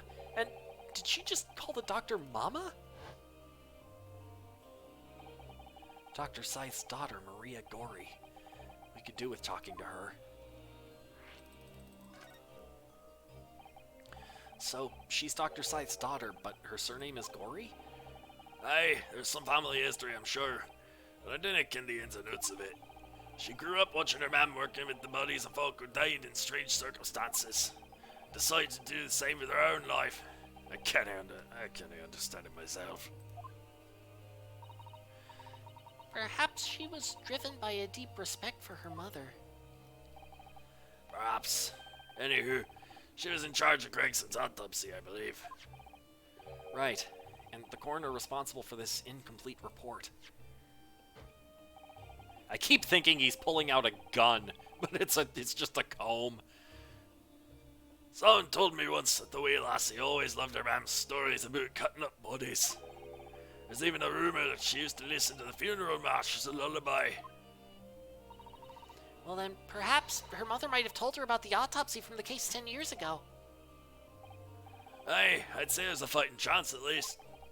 After all, that was a life-changer case for all of us. We really need to speak to Miss Gorey herself about this, I think.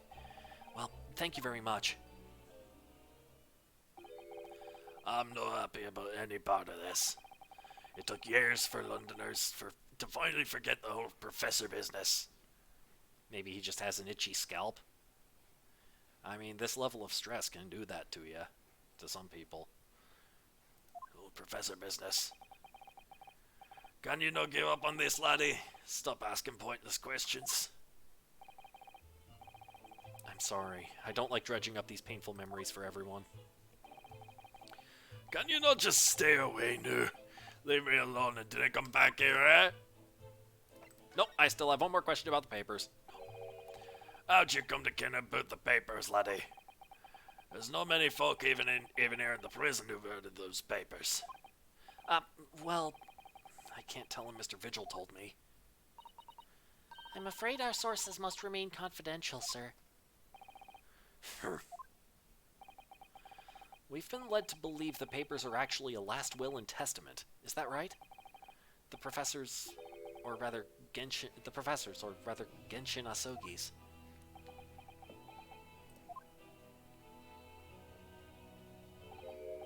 Aye, that's right. You're well informed, Jimmy. Oh, is that the end of the silent treatment? But then after the convict's execution, it mysteriously vanished from his cell, didn't it? Havers, no! You're off and half cocked there. I think you didn't quite get your facts straight. It was there in the cell, exactly where it should have been. Oh, not what we heard elsewhere. Let me just have a wee look around in here. Sure I can find it. Hey, here you are. See? The last will and testament of Genshin Asogi, written with a calligraphy brush.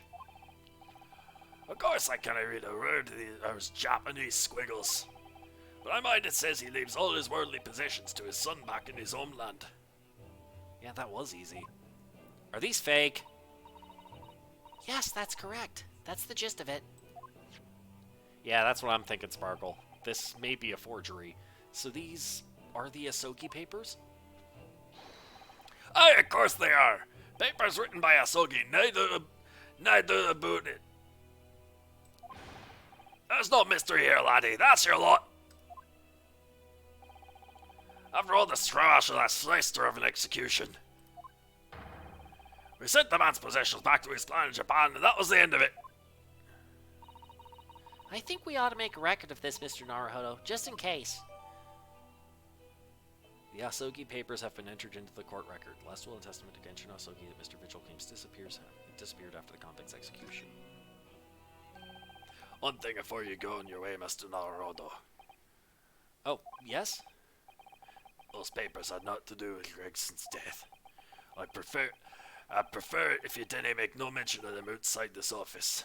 Or rather, I wouldn't just prefer it. Consider it an order from the highest levels of our government. I understand. All right.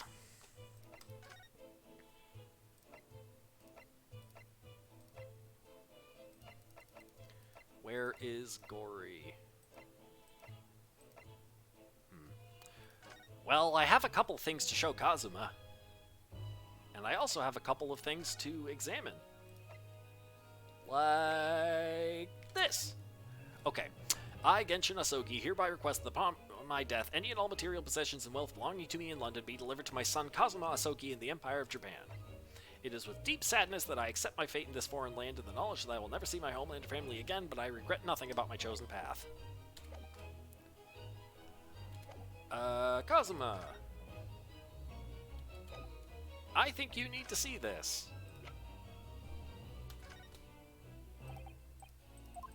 Or, I guess not. What about this? Nope. What about this? Kazuma, this is your armband. Actually, I think it's yours now. Sorry? You're the defense lawyer. You have a talent for it. I've always known that you would. And now you've chosen to take that path in life. As your friend, I couldn't be happier for you, or more proud. Kazuma. So you keep hold of that. Besides, I'm a prosecutor now. That armband would have no meaning for me. Well, if you're sure, thank you, my friend.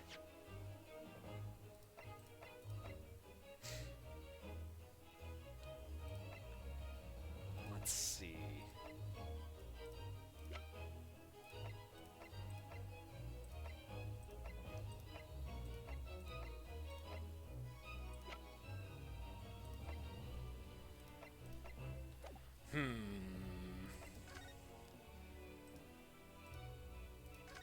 Is there anything else to examine in this room?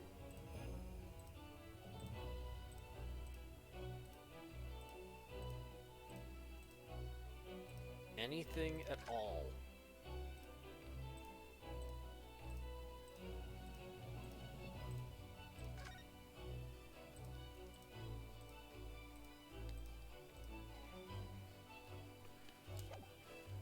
I'm not seeing anything.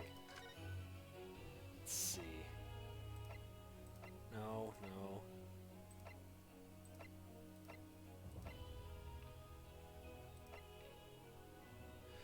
Okay, so this is the only place she's saying that I still have unfinished business. Let's just show him everything. I was shocked when I found out they were related to the case. The Red-Headed League, I mean. Personally, it wasn't their plan to swindle everyone. And personally, it wasn't their plan to swindle everyone that surprised me. It was the fact that so many red-headed people gathered from all over London that day. A certain great detective being among them. I expect those two are in their cells as we speak, wishing they'd never dreamt up their little plan. Or maybe they're busy plotting their next one.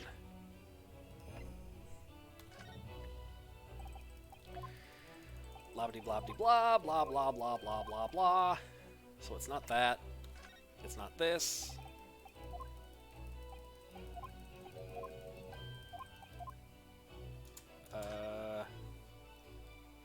Right. Okay, so there's nothing new to spot here. What about this? I mean, it's totally not this.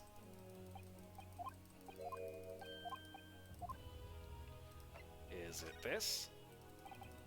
It is not this. Is it this?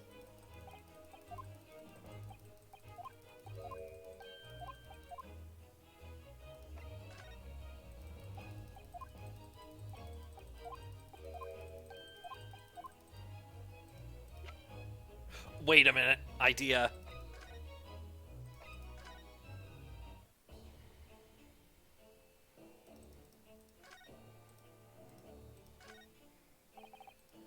Well, at least he seems to be on the mend. You know, his disguise as Mr. Gossip was really quite masterful, wasn't it? I can't remember anything about it except for the floppy lip. I imagine not even his wife would have recognized him. Perhaps, but did he really have to take it quite so far? Okay, so I can't present him with obvious forgery. There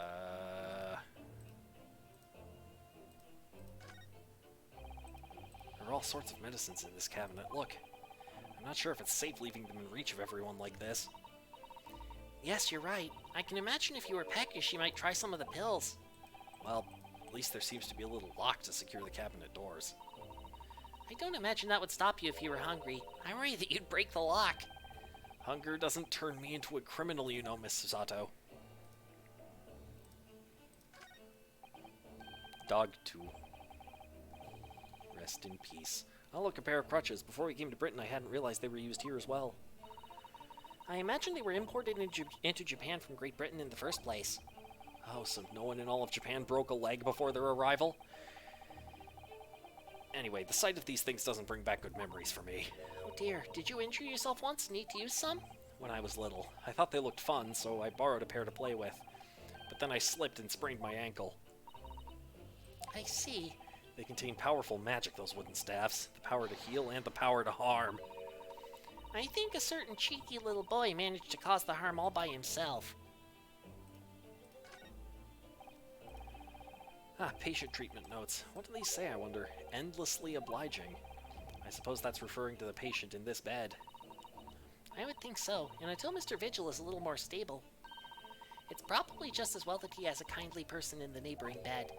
The endlessly part's a little worrying, though, isn't it? I mean, what if Mr. Vigil suddenly declared that he'd like to take a trip out of the window? Would this endlessly obliging patient simply open it for him and say, "Be my guest"? Let's check with the doctor later. These must be the patient's treatment notes. Let's see. Tendency to jump from windows. Remember to place cushion at base of wall outside. Aren't we a story up from the ground here? Oh dear, poor Mr. Vigil. I can't help feeling that there's a better solution to the problem than a cushion, though. Finding something you'd lost isn't always a happy experience, it turns out. Pursuing the truth can be a very dark business sometimes, can't it? Yes, I'm afraid it can.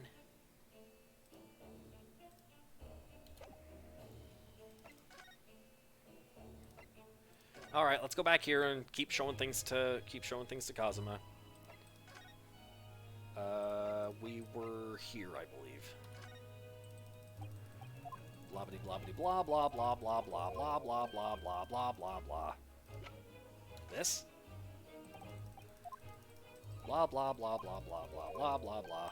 Nope, nope, nope, nope, nope. What about this? The Reaper. At last I get to take my revenge. Kazuma, Lord Van Zieks isn't responsible for your father's death, and he's not the Reaper. He's the defendant and deserving of a fair trial. You mean, like the one my father had? It's a closed trial now, too. The conditions are exactly as they were 10 years ago. And even if it ruffles some feathers, I have a plan to show that man for what he really is. Kazuma. Why does presenting him with this prompt that?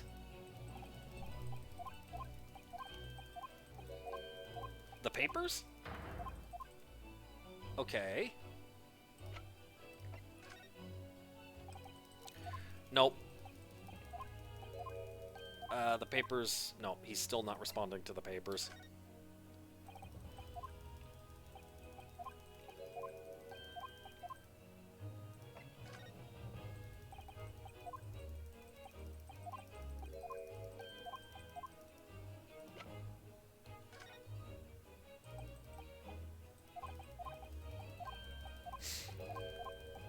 Wait, I thought I just presented him the photo. Is that...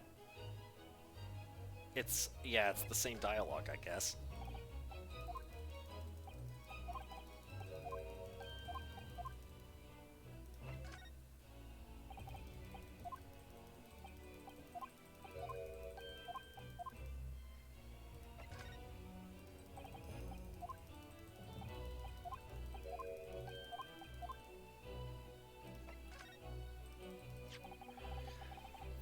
This came up in the trial, didn't it? As something a little dubious, I mean. The fact that no time of death was recorded on Inspector Gregson's autopsy report. Yes, there were some unexpected turns in the courtroom earlier. The suggestion you came up with certainly took everyone by surprise. The idea that the victim died the previous day at some other location is quite something. Well, considering when the pocket watch had stopped and the scorch marks on the candle, it's certainly a distinct possibility. The evidence and the scene both point to it. To be honest, it bothered me too. So I paid a visit to the autopsy room earlier. The coroner responsible wasn't there, but I got a name. It's Dr. Gory. If it wouldn't trouble you, Kazuma-sama, we'd very much like to speak with the coroner. We'd very much like to speak with the coroner, too. Oh, so this is it. Okay, now he's going to tell us where she is and we can talk to her and keep going. Finally! Okay, of course, the last thing I want is for anything to be brushed under the carpet. Scotland Yard's autopsy laboratory is behind Logate Cemetery. Logate by Barclay Prison, you mean? You know it, do you? The prison where my father was incarcerated and robbed of his life. Kazuma-sama. Well, thank you. We'll pay a visit to the laboratory later today. There we go. Okay, we're done now. Ryunosuke, I want to thank you. What for? For this. You safeguarded the soul of the Asogi clan. Well, it is a famous sword that's been in your family for generations.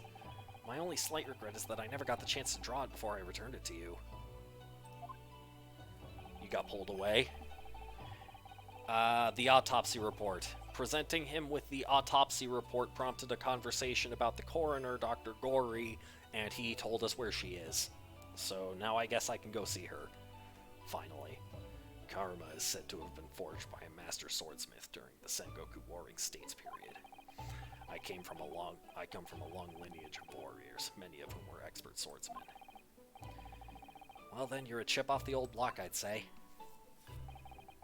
This blade, Karuma, is the symbol of the Asogi clan's honor and might.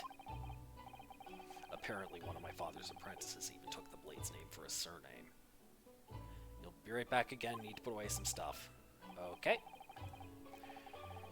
Really? Karuma? It does sound formidable, that's for sure. 16 years ago, when my father was a visiting student here in London, he had this sword forever at his side. which is why it means so much to me that I have it by my side again now, too. And that is all thanks to you. It was an honor.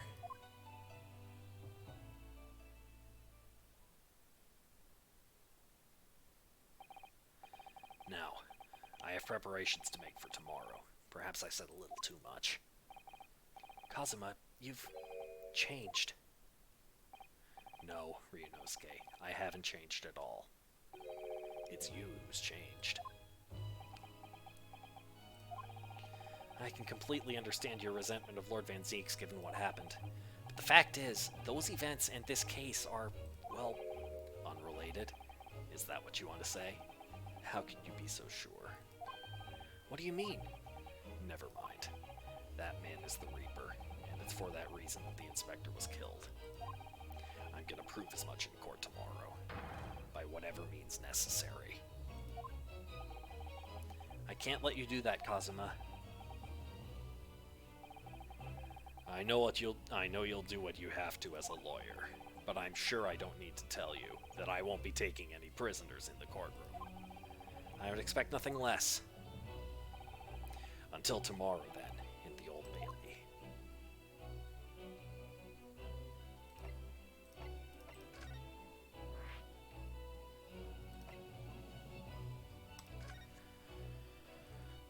All right, finally in here. Oh, bunch of place is is it me, or has the place been dolled up a bit? 2nd November, Forensics Laboratory. This place really is creepy, isn't it? Well, being a dead room, it's probably full of the spirits of the dissected. But actually, there's a rather pleasing scent of roses in the air. Well, being a dead room, the coroner probably needs a bold scent like that to mask the odor of death. Iris, do you think we could change the subject?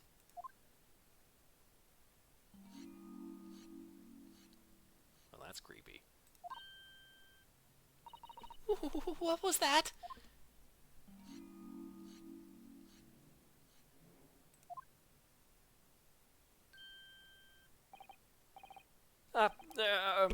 Dr. Gory?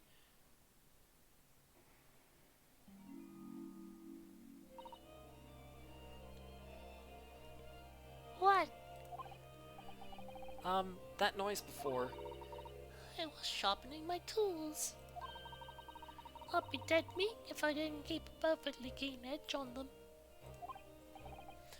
Right. When following the collagen fibers in the dermis, an expertly sharpened scalpel cuts like cheese. Would you like a demonstration? Oh, yes, please! I'd love to see! Then, I think you'll do nicely. Huh? No, I wouldn't do nicely at all. I mean, maybe some other time. Was that a tut? Well, we came here to ask questions, so... Time of death. We have actually met before. I'm a lawyer, if you remember. You're not dead yet. What? So, Mama said I wasn't to cut you open. She's so strict about things like that. Well, good. Dr. Scythe has some scruples, at least. Oh dear. It looks like she's not interested in talking to us. For the time being, anyway. For the time being? You mean until we die? I hope that's a way off.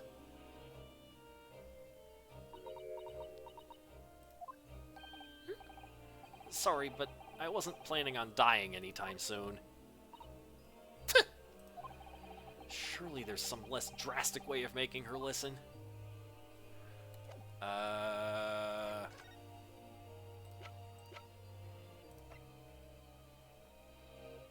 Right. Could I ask your opinion about this? Or not? Don't forget, You're responsible for putting my mama in jail. Why should I help you?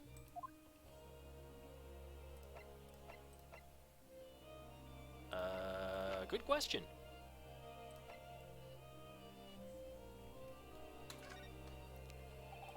Dr. Gory, we actually came here to ask you about this. It was very good. Good? Sorry? His skin didn't snag my blade once, and very little mess. His joints dislocated easily, and his muscle tissue was a pleasure to work with. We can skip those details. But there is one thing about the report that's caught my attention. You don't seem to have recorded a time of death.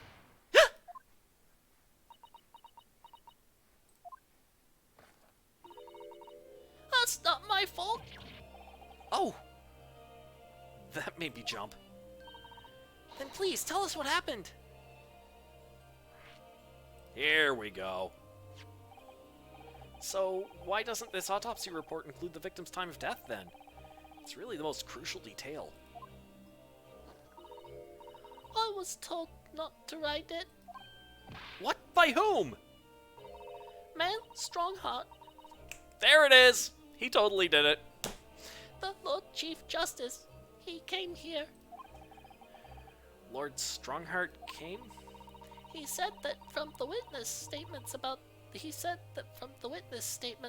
the gunshot and the other evidence, it was obvious. The man clearly died at 5 p.m. on 1st November when the gunshot was heard. But that's not the time of death you wrote on the report. You didn't write anything. Was there some reason you didn't include it?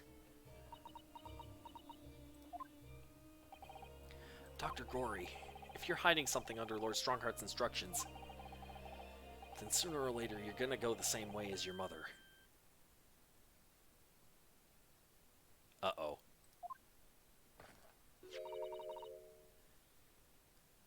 Give it here then.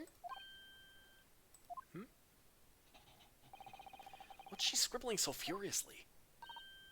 There. You've written... What's she written? Tell us! Indeterminate. But according to the coroner, Dr. Gory, an accurate estimation of the time of death is not possible. Oh, now we're gonna have to ask her why. There we go. What do you mean by that? Why was the time of death indeterminate? when the specimen was brought in, it was still fresh. So the time of death could easily have coincided with when the gunshot was heard. But there was one small discrepancy. What discrepancy? There was some fried fish in the pocket of the specimen's overcoat. And that fish had started to rot. What? If the victim liked fried fish, he presumably liked to eat it before it went off. Well, yes. What are you really trying to say? It's possible that someone tried to manipulate the apparent time of death. Manipulate the... Is that even possible to do? Theoretically, if you were to chill the body in ice, you could delay the onset of putrefaction. And if the overcoat wasn't on the body at the time, Then only the fish would have started to rot.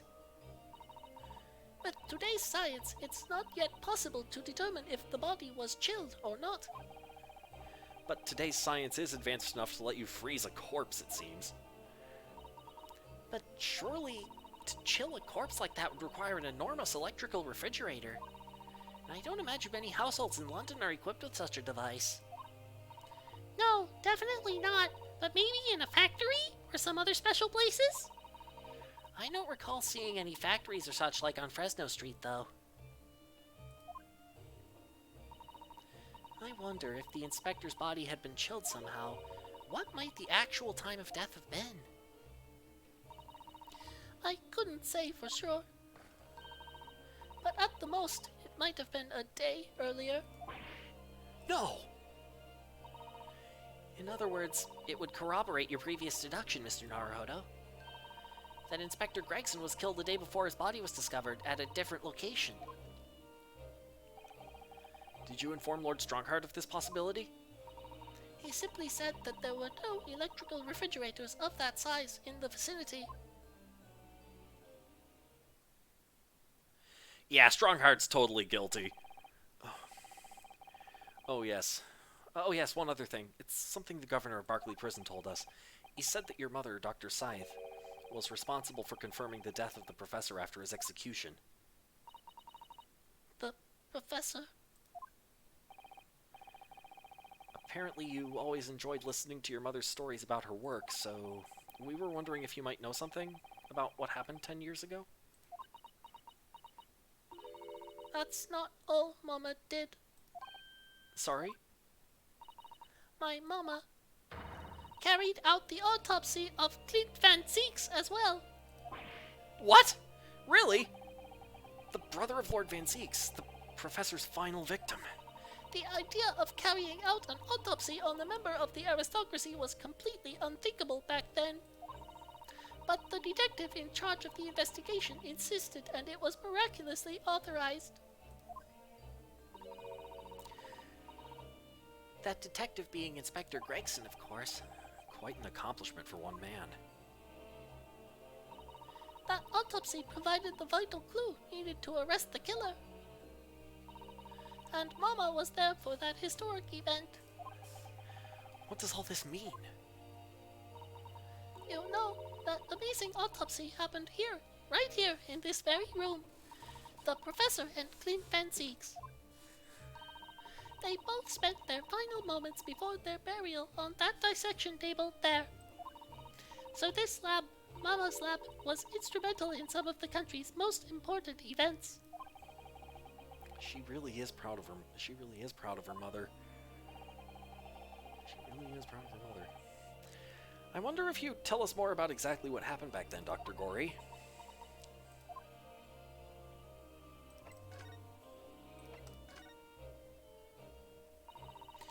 The professor's execution was Mama's first big case. She had to be in attendance at Barclay Prison's execution chamber and signed the certificate to confirm the convict's death. Mama is the best coroner in the world, you know. I was so proud of her. But the execution didn't actually take place. No, and worse still, Mama actually helped with the jailbreak. I didn't want to know. Oh dear, you found out recently, you mean? I believed in her, in Mama, but now I wonder if I'm starting down the same path as her. You mean because you omitted the time of death on this autopsy report? But that's because Lord Strongheart forbade you from including it. Just like Mama, I'm sure she was coerced by somebody, too. Also Strongheart? Yes, that's my feeling as well. There's no doubt that there were powerful forces at play 10 years ago. The execution couldn't have been staged without a lot of people at the prison knowing about it. Obviously, the prison governor must have been in on it as well.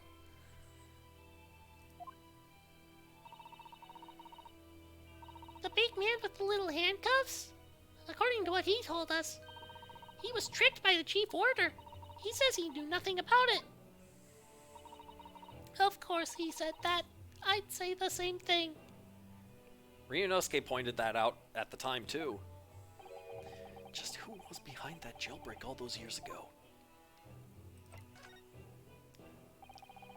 You mentioned the autopsy of Clint Van Zieks. It was at a time when carrying out autopsies of murder victims was very unusual. It's still not a practice that's observed in our country even now. It turned out that he was the professor's final victim, and when the autopsy was performed, Mama was present, although only as the secondary assistant. the person leading the procedure was called Dr. John H. Wilson. That's right, my daddy! And there was one other person present, the primary assistant. Okay, so wait, let me get this straight. Okay, autopsy, yeah, Scythe was there. Person leading the autopsy on Clint Van Zieks was Wilson. Okay. The primary assistant. He was a visiting student from the Far East. Wait, a visiting student? Was it Professor Mikotoba? It must have been my father, Eugen Mikotoba. I had no idea Professor Mikotoba had been involved in something so important. But the outcome of that historic autopsy was the discovery of a vital piece of evidence that led to the capture of the professor. So that's how they came to identify Genshin Asogi as the infamous mass murderer. Do you happen to know anything about that piece of evidence? Can you tell us any more?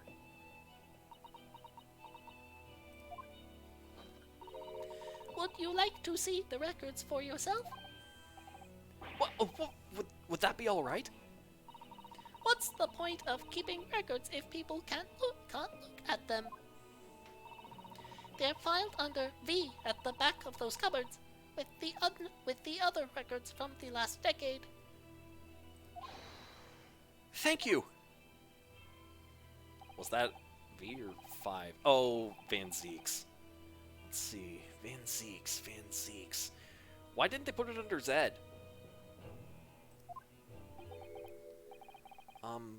That's strange. What, Mr. Naruhodo? They aren't here. There's nothing under Van Zieks. There must be! Perhaps somebody took them away? No one's allowed to take documents related to the professor case out of this room. But you're right, they're gone! Well, when was the last time somebody looked at them? Do you remember? It was... Oh, yes, I remember now. It was 2 years ago. A consulting detective came one day saying that he'd like to see the records. No. You don't mean Sholmes? Herlock Sholmes was his name. Deep down I knew that was coming. Do you think he stole the records? Oh no, surely not! Iris, that can't be right, can it?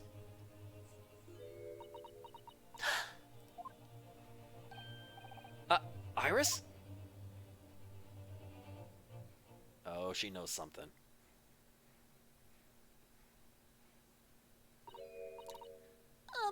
Runo. I hope you don't mind, but What is it, Iris? I've just remembered something very important I have to do. I'm gonna have to leave you now. Oh, this is very sudden, Iris. Well, we'll come with you then. Oh no, there's no need. You and Runo can take your time here. Bye for now then. Good luck! Wait a minute, little girl. Me? I remember now. You've been here before, haven't you? Have you, Iris? Yes, 2 years ago, when that detective came. You were with him, weren't you? You were a living specimen then, too. That's the way it usually works, yes. Iris, what did you do? Yep, let's find. We're about to find out. Was I? I really don't remember. Anyway, sorry, but I must dash. Wait, Iris. I'll brew up a pot for you when you get home. What's the matter with her? She's behaving really strangely all of a sudden.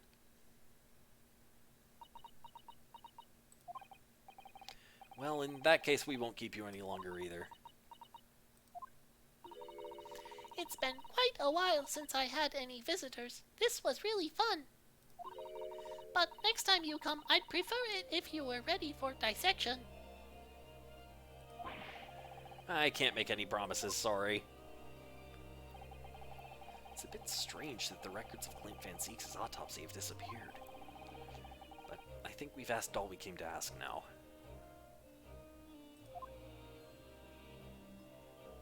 Alright. Feels somewhat cooler down here, yep. The Fresno Street room? Okay, let's go here.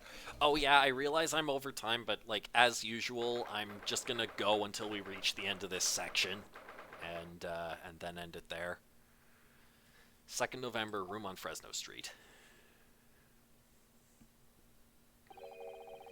The police are still busily investigating in here then. But Gina's nowhere to be seen. Where is she? Yes, it has been blissfully quiet, hasn't it?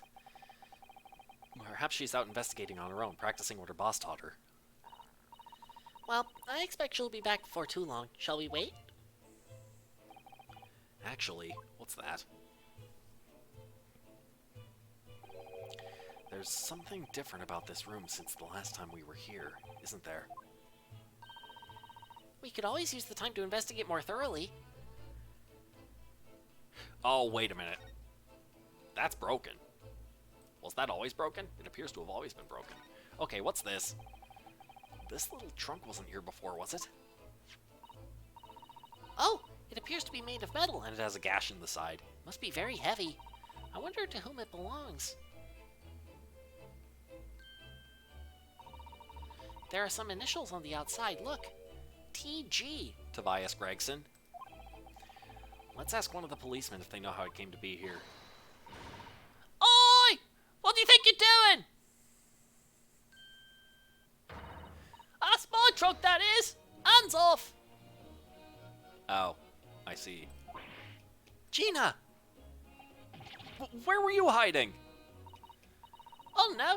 You leave something unattended for a few seconds, every Tom, Dick, and Harry's got his greedy eyes on it! Just a wild guess, Gina, but... What? Spit it out, old no! Is it fair to say that you've only owned that trunk since this morning's trial? What are you trying to say? Come on, this truck goes with me everywhere. Always has. Where have you been last year? Trying not to incur your wrath, mainly.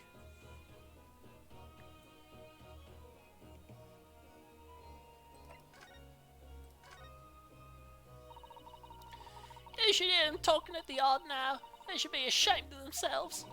They're saying that it was the boss who killed all them bludgers.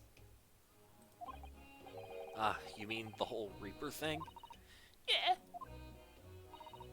Apparently the boss was investigating stuff no one else at the yard knew nothing about.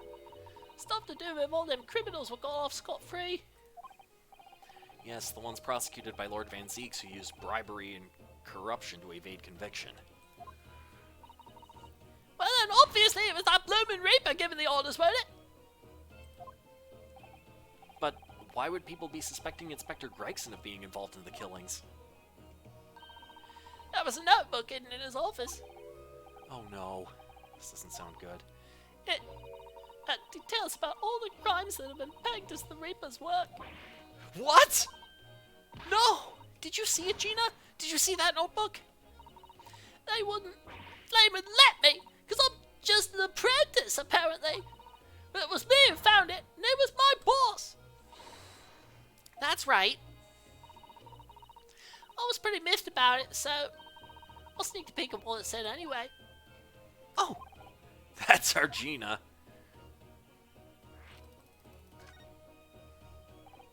So, you managed to see what was written in Gregson's secret notebook anyway, did you? Why, I see it. It's my right to read what he wrote. And what had he written, Gina? Dates, times, places, names, and a long list of them. All details about the bludge are supposed to have been done in by the Reaper. But there could be an explanation for that. Perhaps it was a record of the Inspector's investigations into the Reaper's activities. Exactly! That's what I said! That's the first thing you'd think, right? As it happens, it was full of names I recognised anyway. Well, the Reaper's targets were almost exclusively known leaders of London's criminal underworld. Well, yeah, but there was one name right at the end that was a bit odd. At the end of the list, you mean? I'm pretty sure the date against it was 31st October. Oh, the day before the Inspector was found dead. So, what was the odd name? Uh-oh. Who was the target? It wasn't like a name I've ever seen before. Something like, Nah, it's no good. I can't remember it. I don't think it was an English name. Put it that way. Oh dear. What a pity. Was it Kazuma Asogi? Please don't tell me it was Kazuma Asogi. There was something else too. I don't know if it matters, but the same name kept coming up over and over. Shin it was. Oh, it was... Oh, right, yeah. It was Asashin. It was Jazai Brett. Not suppose it means anything, but...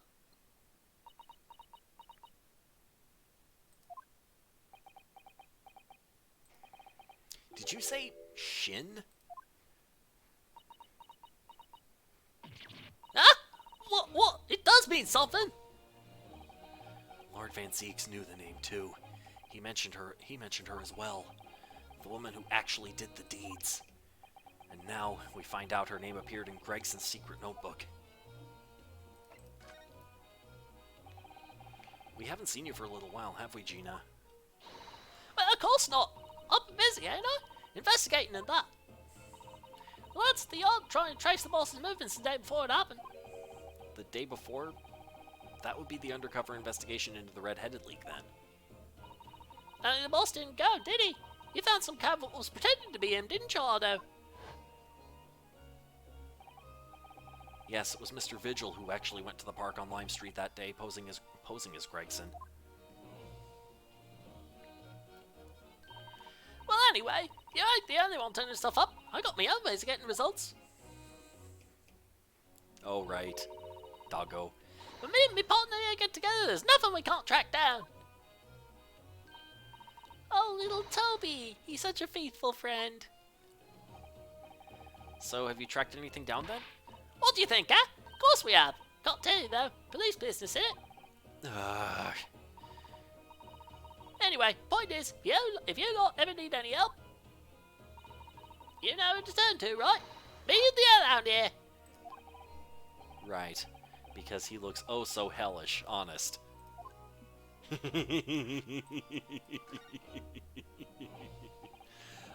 Gina, about your hellhound there. Chief Inspector Toby, you mean? He's the pride of the force, he is. In Japanese, police dog means something quite different and not altogether nice to those involved in crime. But here in Britain, it's a wonderful compliment, it seems, for a canine at least. It should be. After all, in the great exhibition case the other day, it was Toby here who managed to locate Drebber's workshop. Maybe it's time for another demonstration of what this super dog can do, eh? Do we have something the Chief Inspector could catch the scent of, I wonder? This is my best bet. Take that! Well, Chief Inspector Toby, if you wouldn't mind having a sniff of this.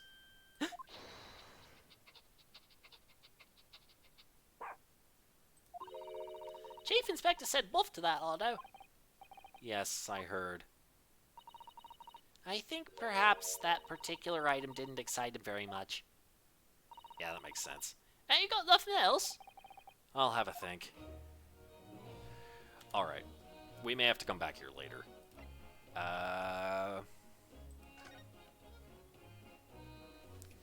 Unless...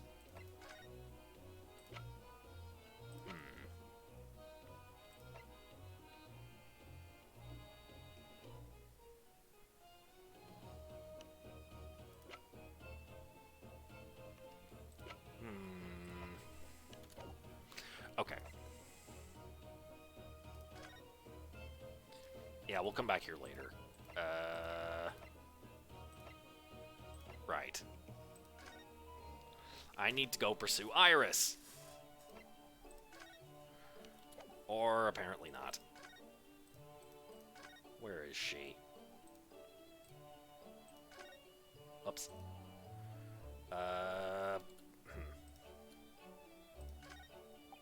That's not what I meant to do. Okay. Let's... Okay. It seems this is the only place, so clearly...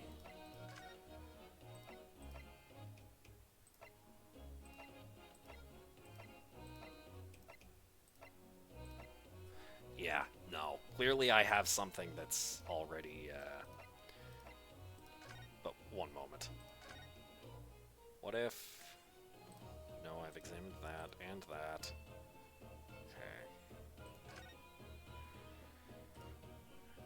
Okay. Okay. Let's converse the Hellhound. Gina, about your Hellhound there. Oh, you all seen another demonstration of his amazing nose, eh? Well, we're trying to trace Inspector Gregson's movements, so... Come on, Otto, what you got for him? Do we have something the Chief Inspector could catch the scent of, I wonder? Right, the watch! Well, Chief Inspector Toby, if you wouldn't mind having a sniff of this... Okay, it's not letting me skip the text. He might be a little too keen, don't you think? Ah! Chief Inspector made short work of Gina there. Oof. Ah, look what he's gone to! Oh my, that trunk clearly still has a very strong scent. Of Inspector Gregson. In other words, it must have belonged to him. There we go. Oh, all right, it's fair cop, I suppose. And you nearly got away with it, too. But for the meddling dog. You always talk so proudly of Chief Inspector Toby's nose and what it can achieve. Did it not cross your mind that he might identify something that was right next to us? Yeah, that was a bit of a bloomer, wasn't it? That's enough now then, Gina. Huh? I think it's time you told us the truth about that trunk.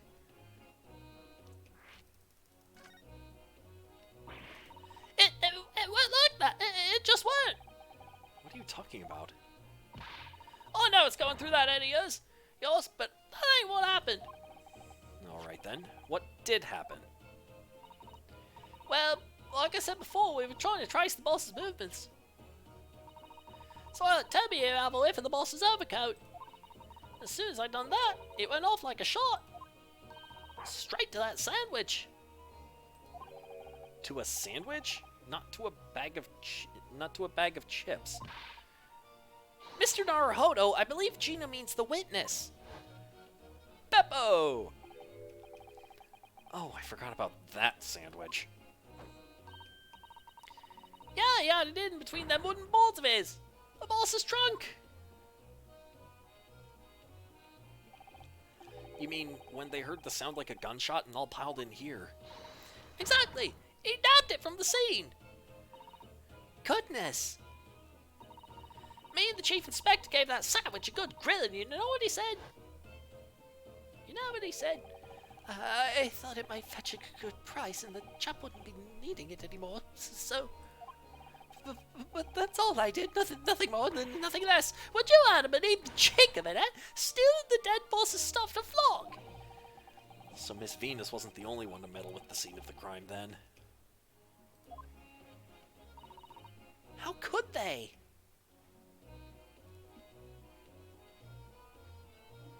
Wait, why did we establish that Venus was the one who had tied the firecrackers to the candlestick? Because why would she do that? How could they? So anyway, that's how it happened. It's a pretty decent trunk, so I figured I might as well make use of it. Is there something wrong with that, eh? Well...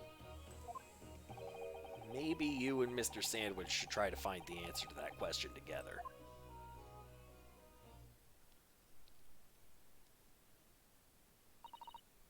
I think perhaps that trunk should be turned over to the police, don't you? What are you on about? I am the police! Gina, if you wouldn't mind, could we maybe examine it? Yeah, alright then. Do what you want with it. Thank you. We shall make a detailed record of our examination of the evidence. Inspector Gregson's metal traveling trunk that was removed from the scene but subsequently recovered by Gina. Okay. Uh-oh. What's the matter with Toby? Why is he acting so aggressively towards me all of a sudden? Mr. Naruhodo, be careful! It must be the trunk! Ah! Toby! Oh, what are you doing? You're gonna lick his face off! Mr. Naruhodo! Mr. Naruhodo! Gina, quickly! Hail a carriage! Oh no! The Hellhound. The Hellhound strikes again. 2nd November, 4:57 p.m. Naruhodo's legal consultancy.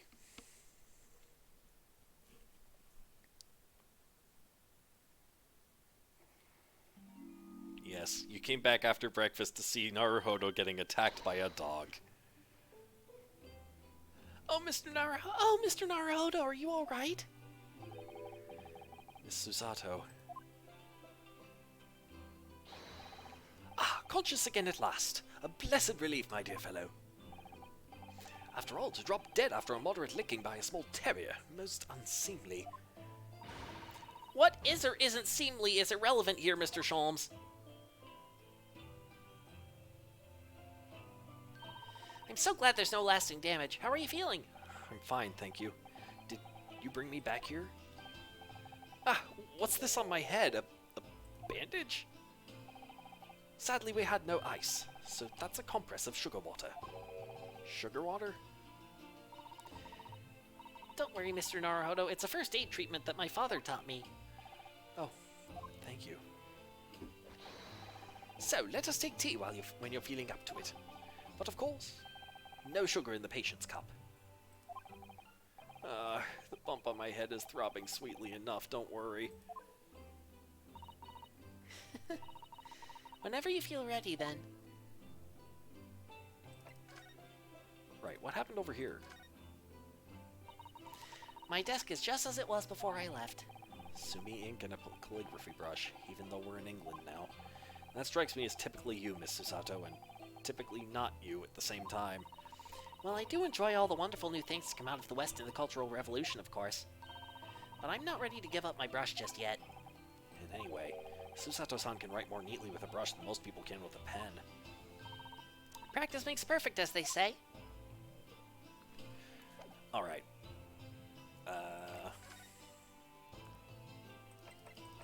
Where's the Fresno Street? Yeah, I need to go back here. And... What? Oh, there you are.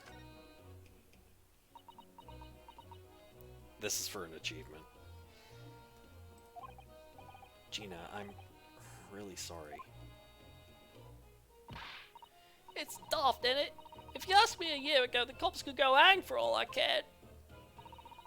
But we got our police, ain't we? To catch the bludgers. So us divers can go about our business in peace. Wait, sorry? I don't think I can have heard that properly. He said he was going to teach me everything I needed to know to be a detective. But all he got round to show me is where the best flaming fish and chip shops are. Actually, that reminds me. Gregson said he was supposed to be going to Paris in the near future, didn't he? Is something wrong? Oh, no, I'm sure I'm reading too much into things. It's just that the timing seems very coincidental. You know, the boss was acting a bit strange recently, like he was always in a rush. Achievement unlocked, best chips in town. There, that's what I was after. Alright, back. And let's go. Court record, we never got to examine the trunk. Let's do that! What's this gash on the side of it? Have you seen this huge gash across the side of the trunk here? It's gone right through the leather and into the metal behind. Gosh, for a metal chest like this to have been so badly damaged, whatever made the gash must have struck the side of the trunk with considerable force. I wonder how it happened. And bloodstain. Look at this dark stain here. Do you think... Yes, I'm afraid so. I think it's blood. I knew you were going to say that. So that presumably means... that this was present at the scene when Inspector Gregson was killed. It's the most logical conclusion, yes. I think Gina's been carrying this around with her. If you didn't know any better, I suppose it does look like a grease stain from all the fish and chips. Can we open it? Let's have a look inside. Ooh. Lots of goodies. What's this? Look, there's something inside. Ooh, let's see. It appears to be a passport authorizing him to travel overseas. Was Inspector Gregson about to go on a trip abroad then? He was gonna go to Paris. Perhaps the date of departure might tell us something. That was... Oh! What is it? It was for travel on 31st October, just one day before the incident. What? Really? A passport document that was in Inspector Gregson's possession. It was issued for travel to France the day before his body was discovered. Gregson went to France the day before his body was discovered? No, he was supposed to, but he couldn't because he was dead.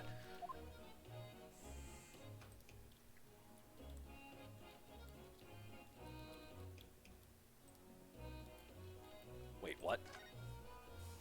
Oh, it's the tip of a knife. Do you see that? There's something stuck in the side of the trunk there. It's glinting. Looks like a fragment of metal of some sort, but it's wedged in so tightly I can't remove it. Well, don't cut yourself. You better leave it, I think. Okay, so there was a knife in the side of the... There was a knife in the side of the case. Okay. Someone cut into the side of this thing with a large knife. Okay. There was a passport.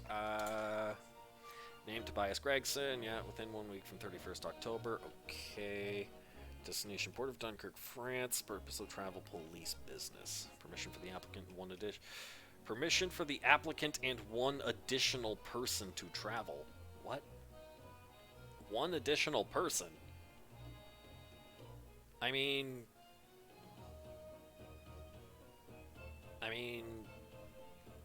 if it was one additional person, then, and he was intending to leave Gina behind.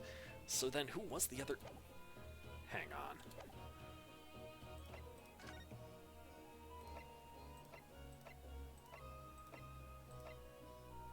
I'm so relieved that you're alright. Have some tea and relax for a little while. Alright, let's go have tea and relax, I guess.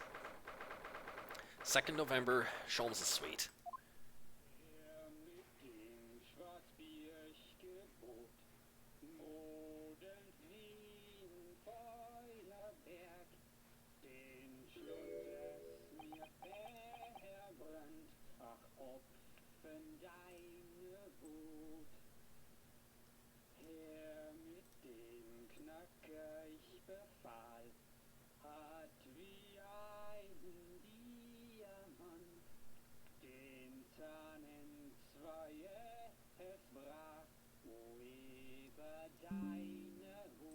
I had to turn up the volume a bit.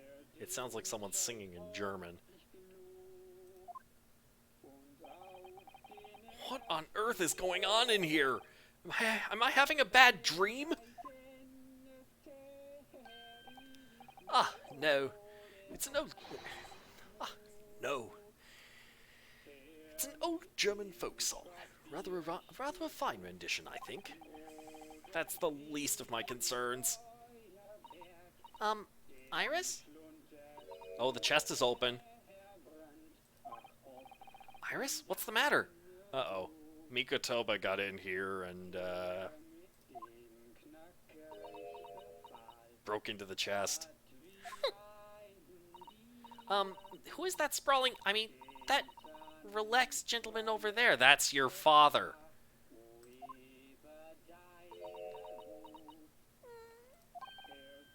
Iris? Is she even listening? Excuse me, sir. I do apologize for troubling you whilst you're singing so merrily, but would you be kind enough to explain the situation? Oh, thank you, Sparkle.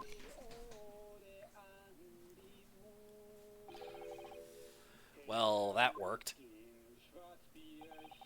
A crooning gentleman and a mute young girl. A rather tantalizing juxtaposition. and one that appears to have incited the gods of deduction within me to find their voices too. Oh, here we go. It's time for another logic and reasoning spectacular. Ah, Mr. Sholmes, do you mean... The strains of reasoning within me are playing now as a delightful duet. One melody sings of a reunion full of nostalgia, whilst the other is a morose theme about the great secret you're trying so desperately to conceal, Iris. She's turned as white as a sheet. So, as usual, you've instantly seen to the very heart of the matter. And by the time my own brief performance is over, I feel sure this gentleman's song will reach its finale. So then, to Musicland, where all is sweetness and delicacy and harmony. Pray do enjoy Herlock Sholmes' latest logic and reasoning spectacular. But before we do that, I am going to have to run and take care of something real quick. Let's see, I'm gonna do Great Deduction Game is a... Where's the BRB thing? There it is! Okay. Topic 1, man's identity. It is obviously Yujin Mikotoba. Anyway, yes. Thank you. My water bottle's actually, yes. Good idea, Kekleon. Thank you. My water bottle's empty. I should fill it up again. But yes, BRB.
that didn't take as long as I thought.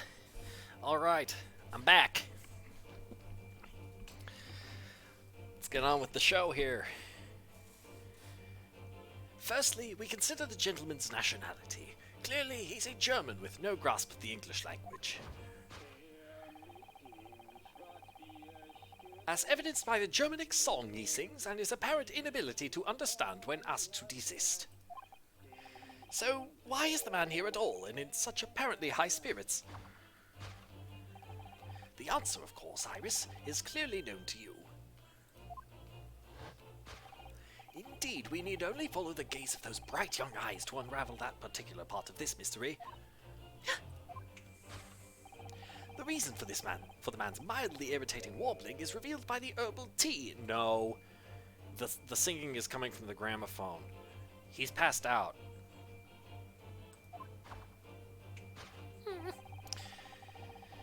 You obviously offered our German guest a cup of your latest herbal blend.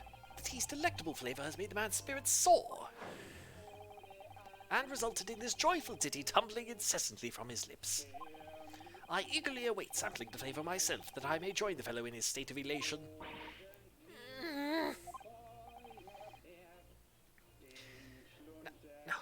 Now to the next question. Who exactly is this gentleman availing himself so thoroughly of the city?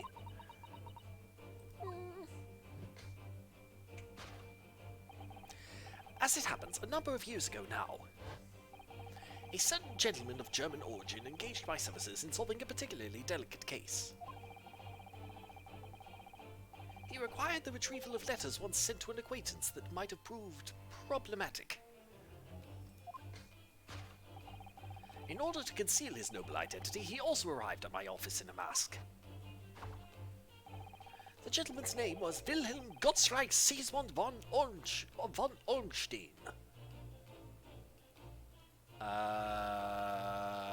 No, that was the name of a small child who was present at the Great Exhibition. The King of Germany. Well, he was Bavarian nobility, but he wasn't the king. If my memory serves, the mask worn by this gentleman is identical. Yes, there can be no question, that mask belongs to the King of Germany. No, it belongs to Kazuma Asogi. It would appear that His Majesty remembers the fine service I afforded him, and has decided to show his face again, mask and all, in order to express his gratitude. A well-mannered monarch indeed, wouldn't you agree, my dear fellow? Iris in the background. So the identity of this masked visitor is in fact my former client, the King of Germany. Indeed, his son is currently in London as well, enjoying the wonders of the Great Exhibition. Well, that part isn't wrong, at least. Man's identity. Conclusion, the King of Germany.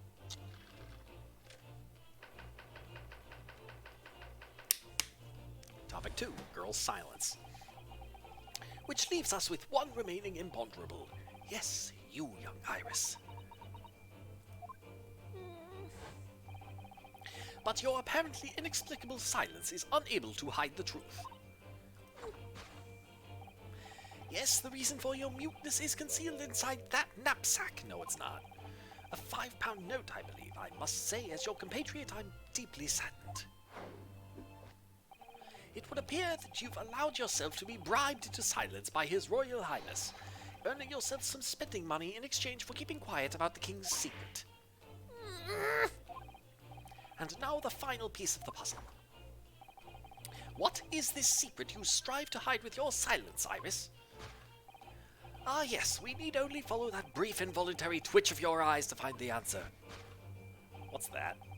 You were attempting to abscond with that coffee cup. Oh, it's the broken handle off a coffee cup. Nope.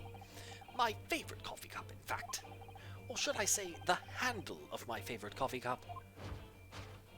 It appears that His High-Spirited Highness broke it in the midst of his high jinks.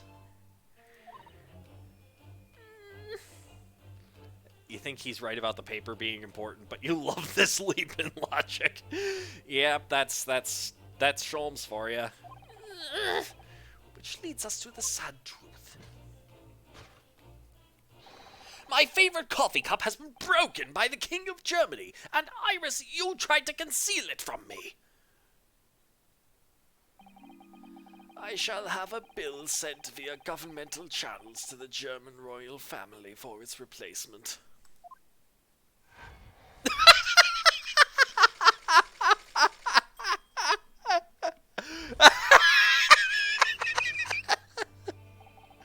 Thus concludes Sherlock Holmes' great deduction of this painful puzzle.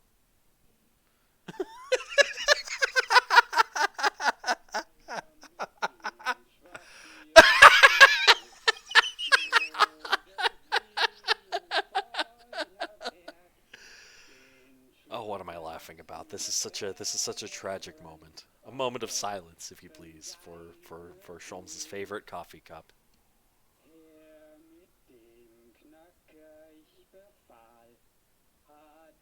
And the Germans still won't shut up.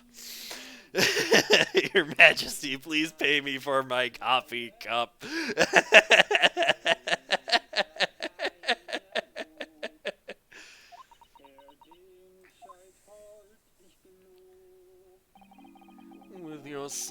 With your silence as well, the fellow's jovial warbling rather rings in the ears, does it not?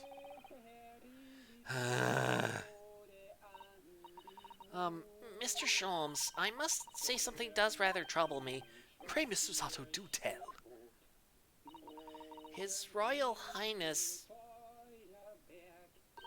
doesn't appear to have moved a muscle since we arrived. Ah. And you haven't said a word either, Iris. If Mr. Sholmes has it all right, you might as well own up to it now. He does not. Your reasoning isn't entirely without substance, I must admit. And one other thing, Mr. Sholmes. Yet another grievance, Mr. Naruhodo. Surely not. Well, I actually read the story of that case recently, the one you were just describing, and according to that at least, it wasn't the King of Germany, it was the King of Bohemia. Yes, that's right. Yeah, it's the son of the King of Bohemia who's out partying in the exhibition. Goodness, was it? Yes, that's quite true. Master Gotz, the prince, testified to that in court.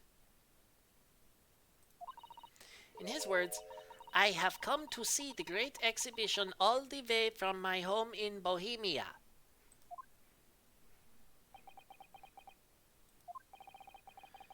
I would ask you to keep that minor error to yourselves. It could easily become quite a scandal.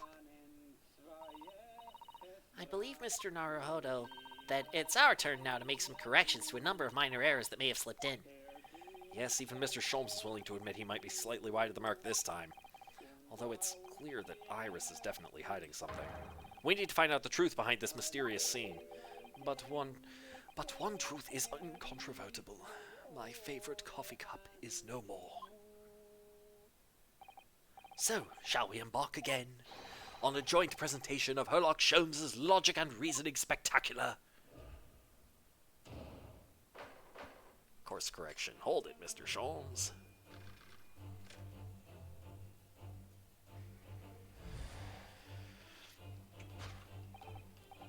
Firstly, we consider the gentleman's nationality. Clearly he's a German with no grasp of the English language, as evidenced by the Germanic song he sings and his apparent inability to understand when asked to desist.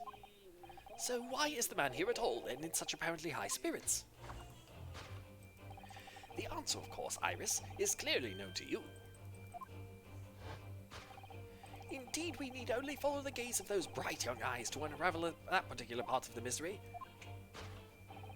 The reason for the man's mildly irritating warbling is revealed by the herbal tea. No, it's not. The gramophone. I'm gonna point at the gramophone. So, what, it's some mix of herbs that gives you the urge to sing? Goodness, I should like to try some. And I'd like to hear your singing, but this man, just how long does he intend to keep up with that tune, do you suppose? As I said, he's been stock still the entire time, and if you look closely, his lips aren't moving either. So I'm not sure what's actually responsible for the spirited singing, but I suspect the answer lies at the end of Iris's gaze. There it is.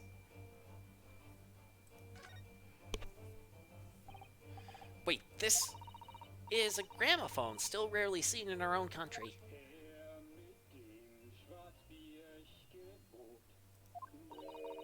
The sound certainly appears to be coming from the horn. But machines singing! That can't be right! Science and technology are changing the world rapidly, Mr. Naruhodo. What's right is changing, too. It's too much for my brain. Well, at least we found our answer. I thought that was obvious.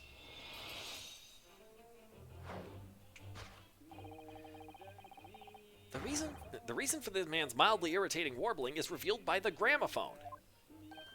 Indeed, for no well-bred gentleman would break into an obscure folk song when making a social call. In other words, this gentleman isn't singing at all. In fact, it would appear that the fellow is unconscious.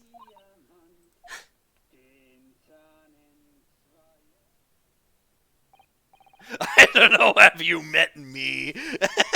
I was waiting for someone to say something. You or maybe Jen if she's watching, but I don't think she is. But yeah, I know a few people who would do that. The music seems to have stopped now. I ask you, Mr. Naruhodo. Yes? Why would I have purchased a recording of that gibberish? How should I know? Well, never mind. On with the deduction. Who exactly is this gentleman availing himself so thoroughly of the city? And Naruhodo just disappears. As it happens, a number of years ago now, a certain gentleman of German origin engaged my services in. We've been over this, Sholmes. He was Bohemian. Solving a particularly delicate case, he required the retrieval of letters once sent to an acquaintance that might have proved problematic. In order to conceal his noble identity, he also arrived at my office in a mask. The gentleman's name was Wilhelm Gottsreich Sigismund von Ormstein, the King of Germany. Really? Just, why are you still insisting he's German? Oh my god. If my memory serves, the mask worn by this gentleman is identical. Yes, there can be no question. That mask belongs to the King of Germany. No, it doesn't. Although we've already established that it was actually the King of Bohemia. There it is. It seems Mr. Sholmes intends to persist with his Germany theory for some reason. Come to think of it, the young prince was wearing a mask as well, wasn't he? Master Guts? The boy whom you had in tears? Don't remind me, or anyone else. Do you suppose all members of the aristocracy of mainland Europe wear masks? I'm sure they do. Well, probably anyway. The point is, that mask doesn't belong to any king. No, that's right, as we well know, because we can identify the true owner of this mask.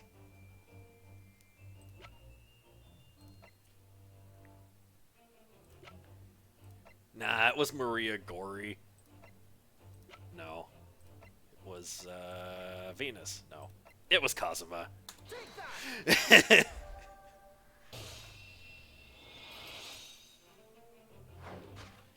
Yes, there can be no question. That mask belongs to Kazuma Asogi.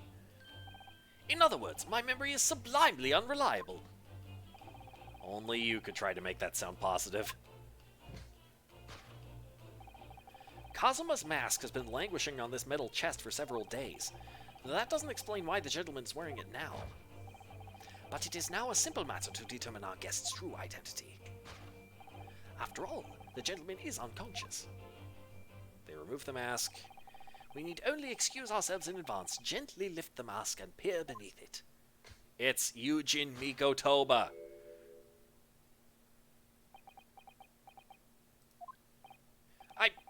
I don't believe it. Ah! Father! I'm afraid, Miss Susato, you must be mistaken.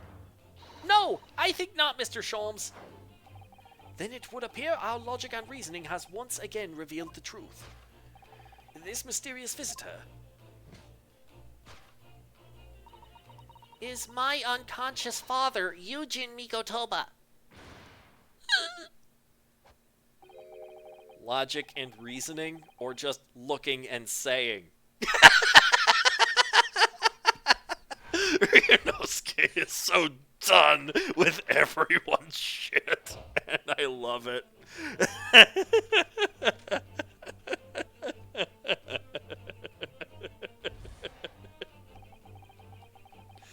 Which leaves us with one remaining imponderable. Yes, you, young Iris. Iris is still looking sus. That is correct, Sparkle. But your apparently inexplicable silence is unable to hide the truth. Yes, the reason for your muteness is concealed inside that knapsack. So that's a 5-pound note poking out from Iris's knapsack, is it? Oh dear, I can't be sure. Most money that we encounter is in coin form. I know. I'm not even sure if we've seen any banknotes here in Britain at all, have we? But anyway, Father would never have paid money for Iris's silence. He certainly seems like the silent type himself, though, judging by his present state. There must be some other reason for Iris's silence, I suppose. Perhaps what Iris is trying so hard not to give away with her eyes is something entirely different.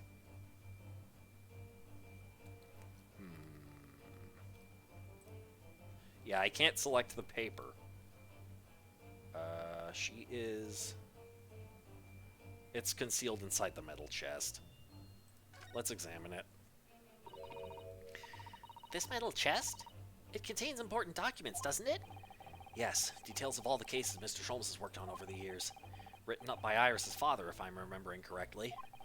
Iris insists that the chest is kept locked at all times. She's never once shown me inside, but it's open. Well, its contents are invaluable to her, I suppose, and entirely irreplaceable. But look at it now. The catch is unlocked for once. Ah! So it is!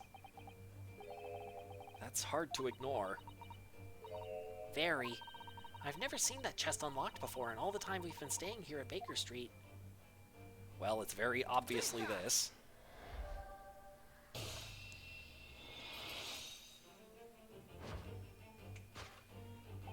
Yes, the reason for your muteness is concealed inside that metal chest. An excellent observation, for upon closer inspection there is something different about the chest's appearance. It's open and also the tablecloth is gone. And everything on it. It's kept locked at all times, yet now the catch is open. Huh? Evidently this has something to do with your refusal to speak, Iris. But it's a simple enough matter to incite you to speak, I'm sure.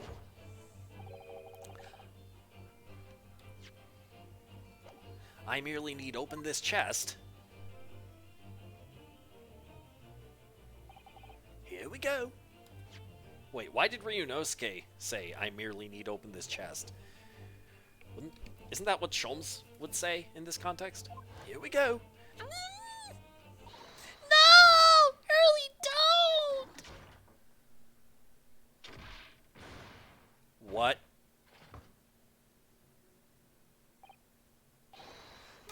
Mr. Sholmes! Mr. Sholmes, Hurley! Oh my god! He's dead. Never! Oh, Hurley, I told you not to open it. Yeah, this is just straight up slapstick at this point. So you've found your voice now, Iris. In other words, what just happened clearly reveals the truth here. Yes, the real reason for your silence until now is... This is somewhat different to the usual dance of deduction you perform with Mr. Sholmes, isn't it? Well, he's left me alone on the ballroom floor, so I'm gonna have to dance this next part solo. And anyway, I need to get to the bottom of this for my own peace of mind. Now then, Iris isn't usually the silent type, so... You mean you don't actually know the answer yet? Despite that knowing point of the finger before. Miss Susato, sometimes a man needs to point his finger first and think later. Oh, well, if you say so. I think we'd better examine Iris more closely and try to rescue the situation then. Why couldn't Iris open her mouth the whole time?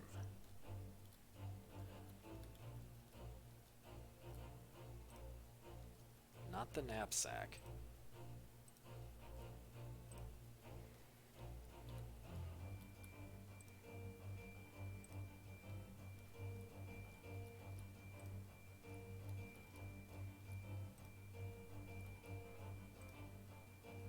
that.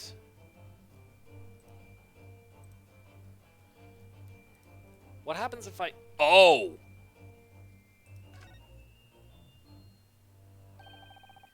That's a key she's holding. Look.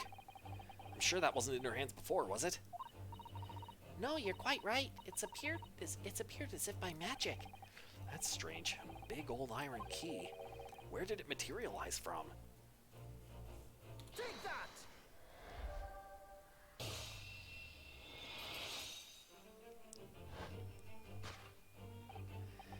Yes, the real reason for your silence until now is that key behind your back. Huh? When Mr. Sholmes was thrown into the air before.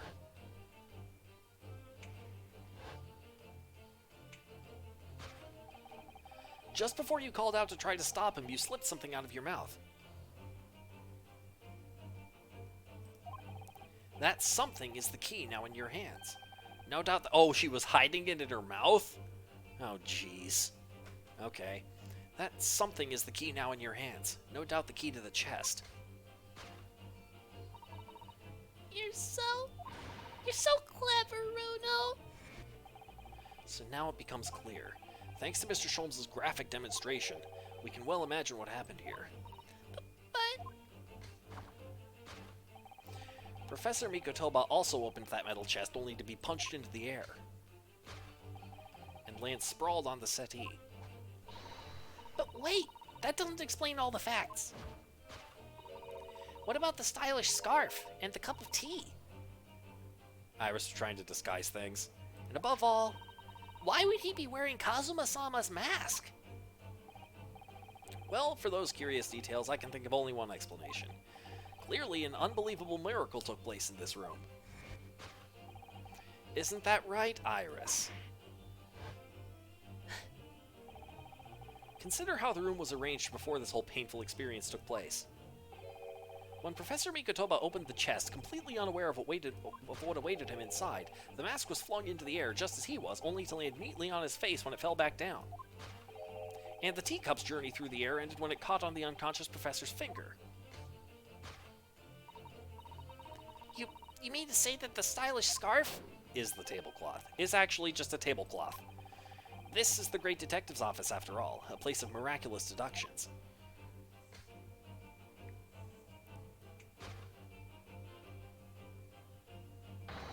Would you expect anything less?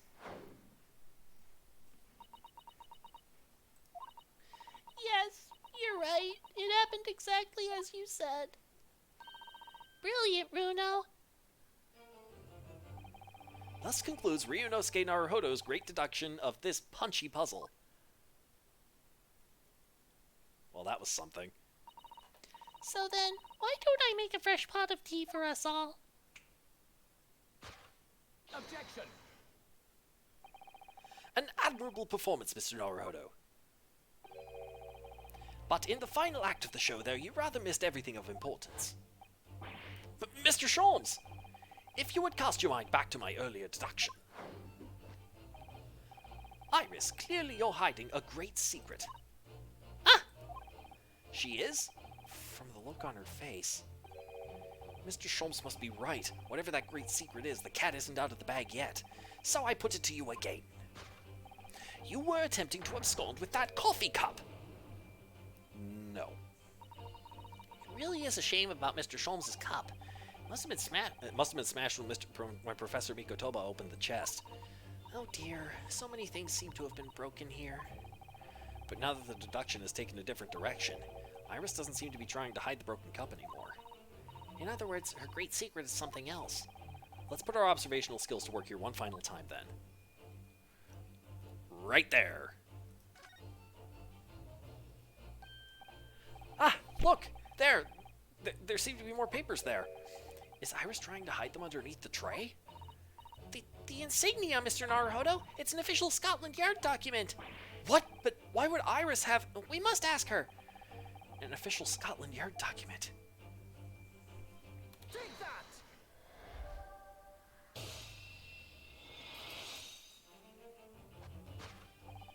You were attempting to abscond with that case file! Iris, as you know very well, nothing escapes the attention of a great detective. Oh no!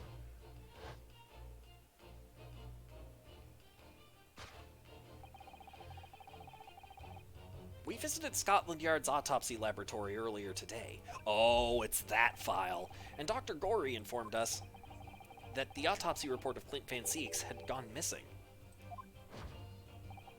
Clint Van Zieks. Yes, I do seem to recall that some years ago I asked to see the report in question. You were with me, weren't you, Iris? You've been a bad girl, Iris. I... You mean it was you, Iris? So those papers you have there are... I'm sorry. Forgive me!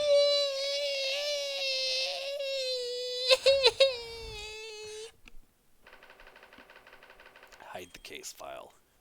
Yep.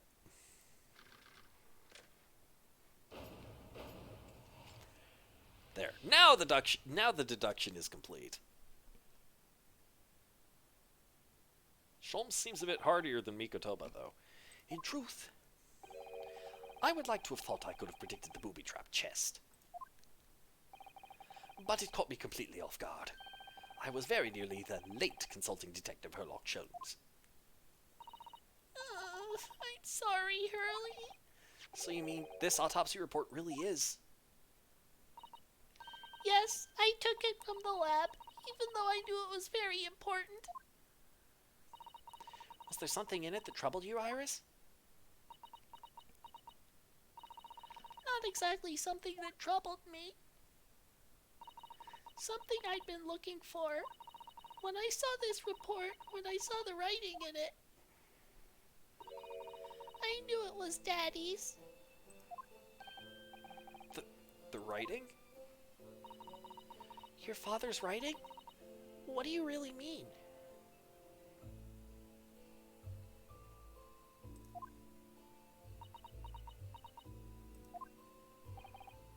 Iris? Must be something that's hard for her to talk about. Oh, does she know that he's dead now? Forgive me for interrupting, my dear fellows. Mr. Sholmes, what is it?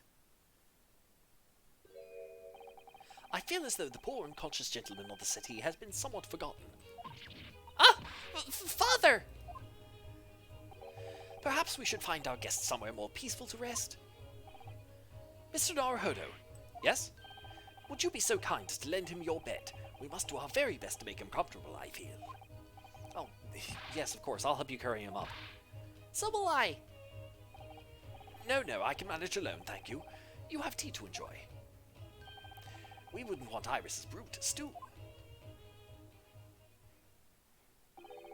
Because there's no better way to make the professor comfortable than dragging him upstairs like a trunk. I wonder, perhaps that was deliberate. Yeah, he wants to be alone with Mikotoba. Maybe Mr. Sholmes is making himself scarce to give Iris the chance to talk more freely. Or that. We must use this opportunity to talk with Iris. And find out what's going on.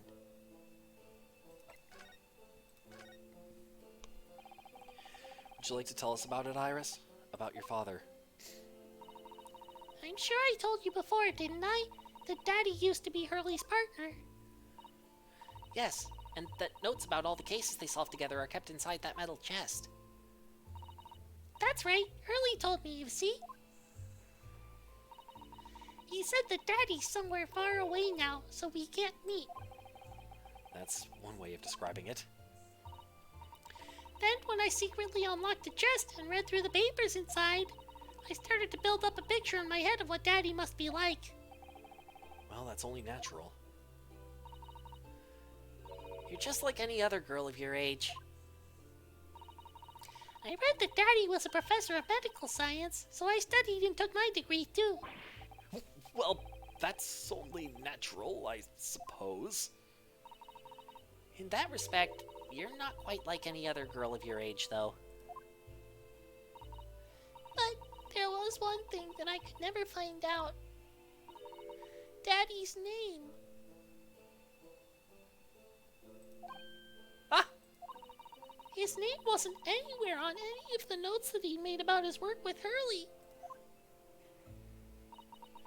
But then one day... That's what happened, is it? When you saw this autopsy report, you finally managed to work it out. Is that right? Yes. Wait, which autopsy report?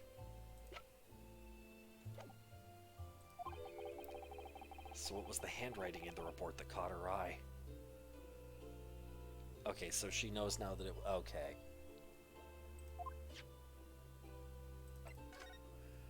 The autopsy report. When I saw the writing on that report, I could hardly believe it. I know that handwriting, I thought to myself. Because it was the same as the writing you'd seen on your father's case notes? Exactly. I was desperate to compare the two properly. I needed to see them side by side. I asked the doctor in the laboratory, but I was told I couldn't take the report away. And even worse, I was told that was the first and last time we'd be allowed even to look at it there. So you decided to steal it. When I compared the autopsy report with the case notes I had here, there was no doubt. The handwriting was exactly the same. It was Daddy's. And the signature of the coroner at the bottom of the autopsy report. And the... And the signature of the coroner at the bottom of the autopsy report read Dr. John H. Wilson. So that's how I finally found out. I learned Daddy's name at last. I see. Ever since then, I've called myself Iris Wilson. And that's also when I had the brilliant idea of writing stories all about Daddy's exciting times with Hurley. I decided there and then that I'd write the adventures of Herlock Sholmes. Oh, Iris, I had no idea the stories had quite such a deep personal significance for you. I can see why the autopsy report was so important to her now. And why she was prepared to break the law to get her hands on it.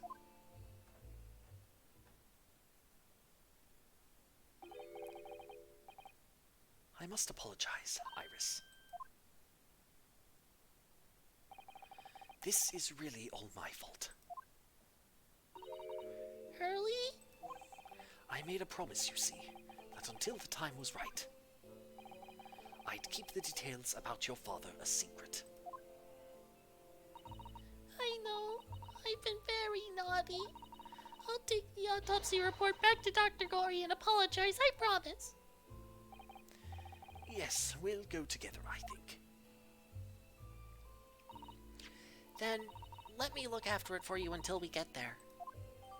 Clint's autopsy report has been entered into the court record. Let's have a look.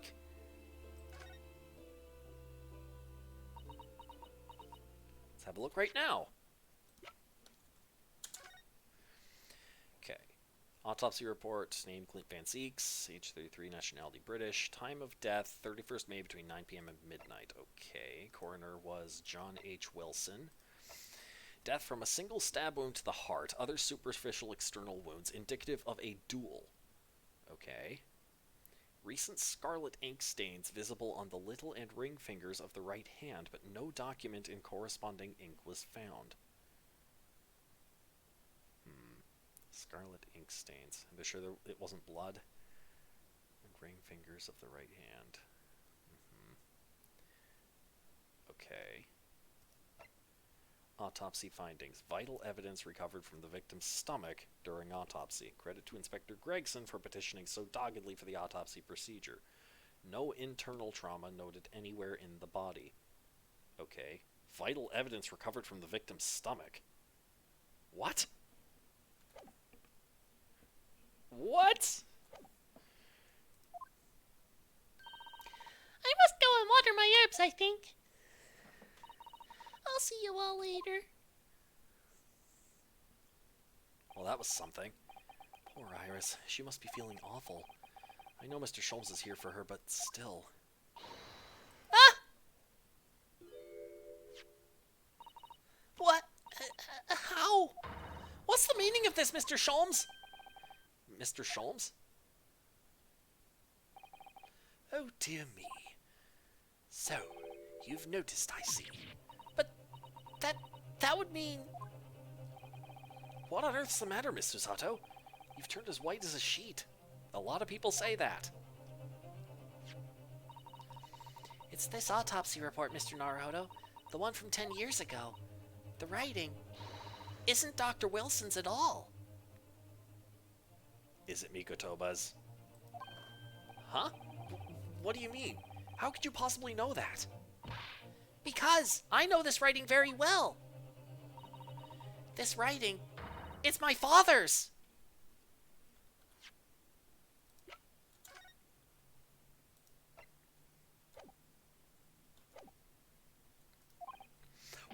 What? Professor Mikotoba's? Indeed, it's true. And now you know, my dear fellows. No! No, I don't know anything! What on earth does all of this mean, Mr. Sholmes? Because the idea that's slowly forming in my mind, it's just too extraordinary to believe. Please, you have to explain. Oh no. Oh no, oh no, oh no. The autopsy report writing. His partner was actually Mikotoba. So, this autopsy report was actually penned by Professor Mikotoba then? But that makes no sense! It's not possible, surely. It's not possible, surely. Not possible. My dear fellow, pray take a deep breath and think again. Yes, you're right. In some ways, it actually makes a great deal of sense. It does? 10 years ago is when Father returned to Japan after his extended study tour in Britain. And prior to his return, where was Dr. Mikotoba engaged? Ah, of course! He was an assistant in Dr. Wilson's laboratory learning about forensic science. And as an assistant, he would have aided with the dissection work, making detailed notes, which would be assembled into the full autopsy report. Oh, hey, Heck. I've been running a bit long here, hoping to come to the end of this section. Once the work was complete, the head coroner would check the contents and put his signature on the document. In other words, the only writing of Dr. Wilson's in the report would be his signature at the end. I see. So Iris got the wrong end of the stick, you mean? She saw that and assumed the whole report had been written by Dr. John H. Wilson. Ah, yes, Sparkle. That emote is from the sub that was gifted to you by Tuppence the other night. Which is very understandable, of course. What a complicated situation. It's signed by Dr. John H. Wilson, who carried out the procedure, though Professor Mikotoba actually penned the report. Okay. And your partner. Thinking about it, most of what we know about you, Mr. Sholmes, comes from the published stories of your exploits. Yes, The Adventures of Herlock Sholmes, written by Iris.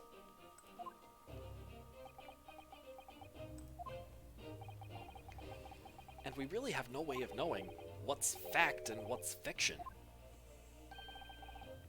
Most troubling for you, my dear fellow, I'm sure.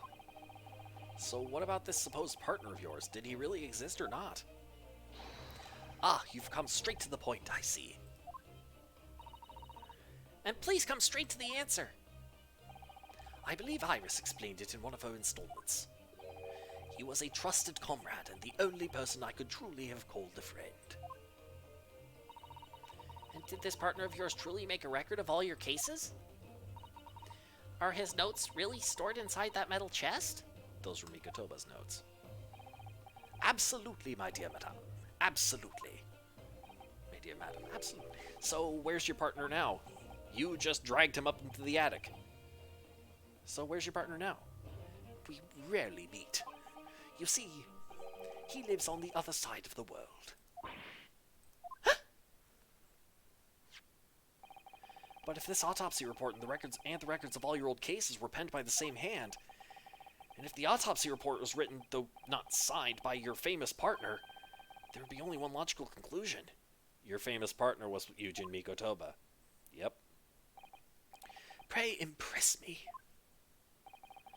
your partner would have to be Yujin Mikotoba. In other words, Miss Susato's father. Pardon my word, Mr. Naruhodo. Yes? You are coming along wonderfully. You have hit upon the method at last. You finally grasped the art of deduction. You mean to say... Allow me to introduce you to my great friend and partner, Mikotoba. Professor Mikotoba! Sholmes and Mikotoba. Does this mean that you're the real Dr. Wilson? No, my dear, I'm still my old self, Yujin Mikotoba, your father. Oh, of course. This is obviously too much for Susato-san to take in. I must say, though, how my old friend has attained worldwide celebrity as a great mystery solver is the greatest mystery of all. I still remember the first time we met. Ah, pray remind me, when was it again, Mikotoba? 16 years ago, Sholmes. Ah, yes, quite. 16 years ago. I just arrived from Japan with Seishiro and Genshin. I was in search of lodgings close to the hospital, some comfortable rooms at a reasonable price. But rents are devilishly high in that particular area. That's right, so I decided I needed someone to share lodgings and the expense, and was fortunate enough to be introduced to Sholmes, who found himself in a similar situation. I was a callow fellow back then, a mere shadow of the great detective you see before you now. I was working at the hospital's chemical laboratory at the time, indulging my curiosities for little gain. And the situation of our cohabitation led to us pursuing cases together, you see. Hard to believe. It was a mere 6 years. We had a great many adventures. But in the last year of Mikotoba's stay in Britain, that most infamous of cases presented itself. The case with which you've become rather familiar yourselves, the Professor killings. After the trial, Seishiro and I were summoned back home. Hardly surprising, given the circumstances. So there you have it. And as you know, all the details recorded by my trusty chronicler remain in that metal chest. I thought they were replaced with the boxing glove. This is just amazing! Professor Mikotoba really is Mr. Sholmes' famous partner.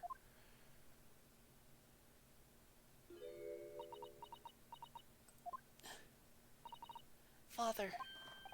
Goodness, my dear, what a cutting look! As your daughter, I'm very proud to learn that you were the great detective's great partner. But nevertheless, there's another mystery that I really must ask you to explain now.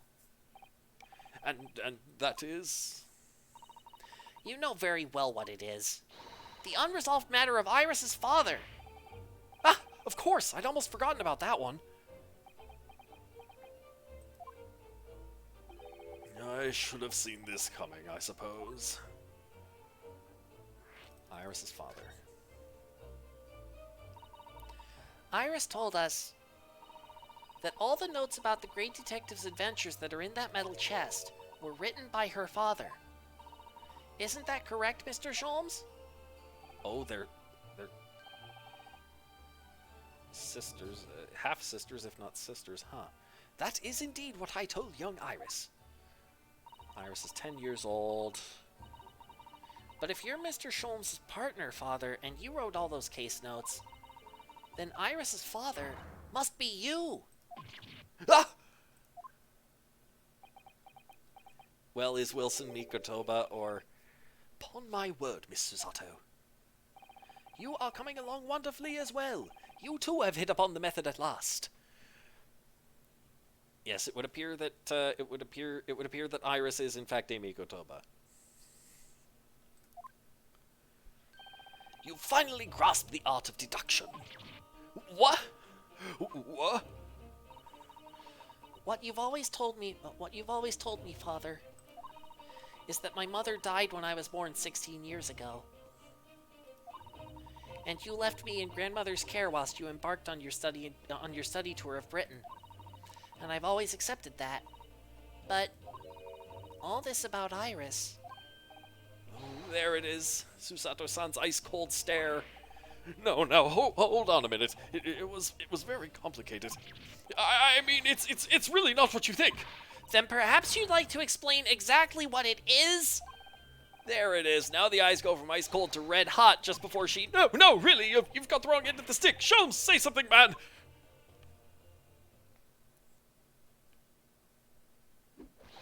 That's quite enough, my fiery fellows.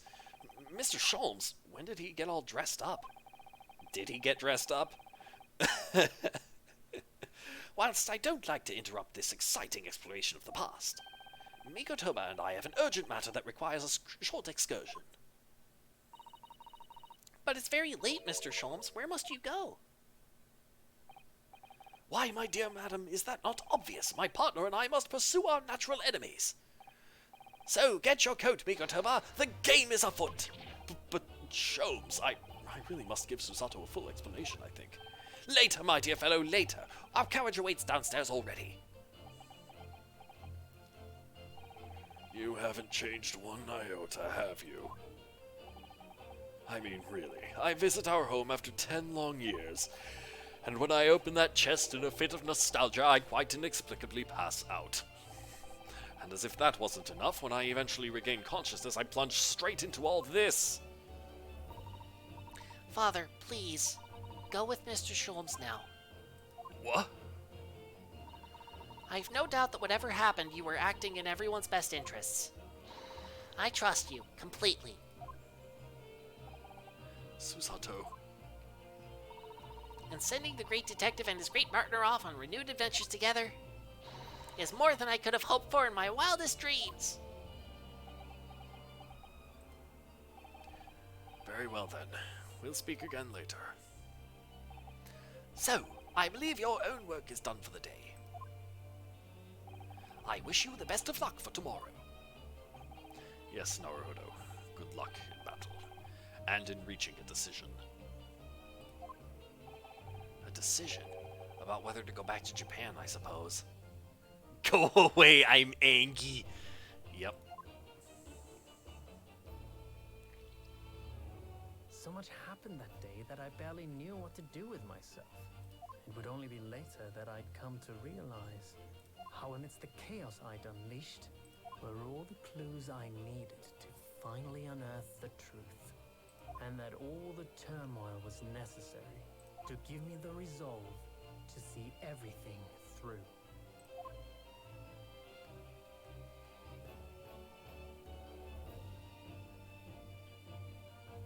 There.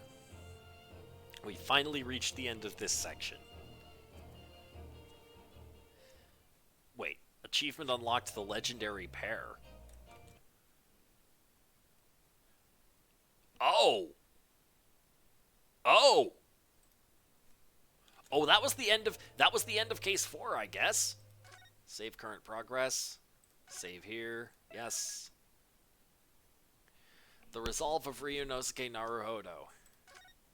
Yeah, so I guess case 4 and case 5 are technically the same case? The same...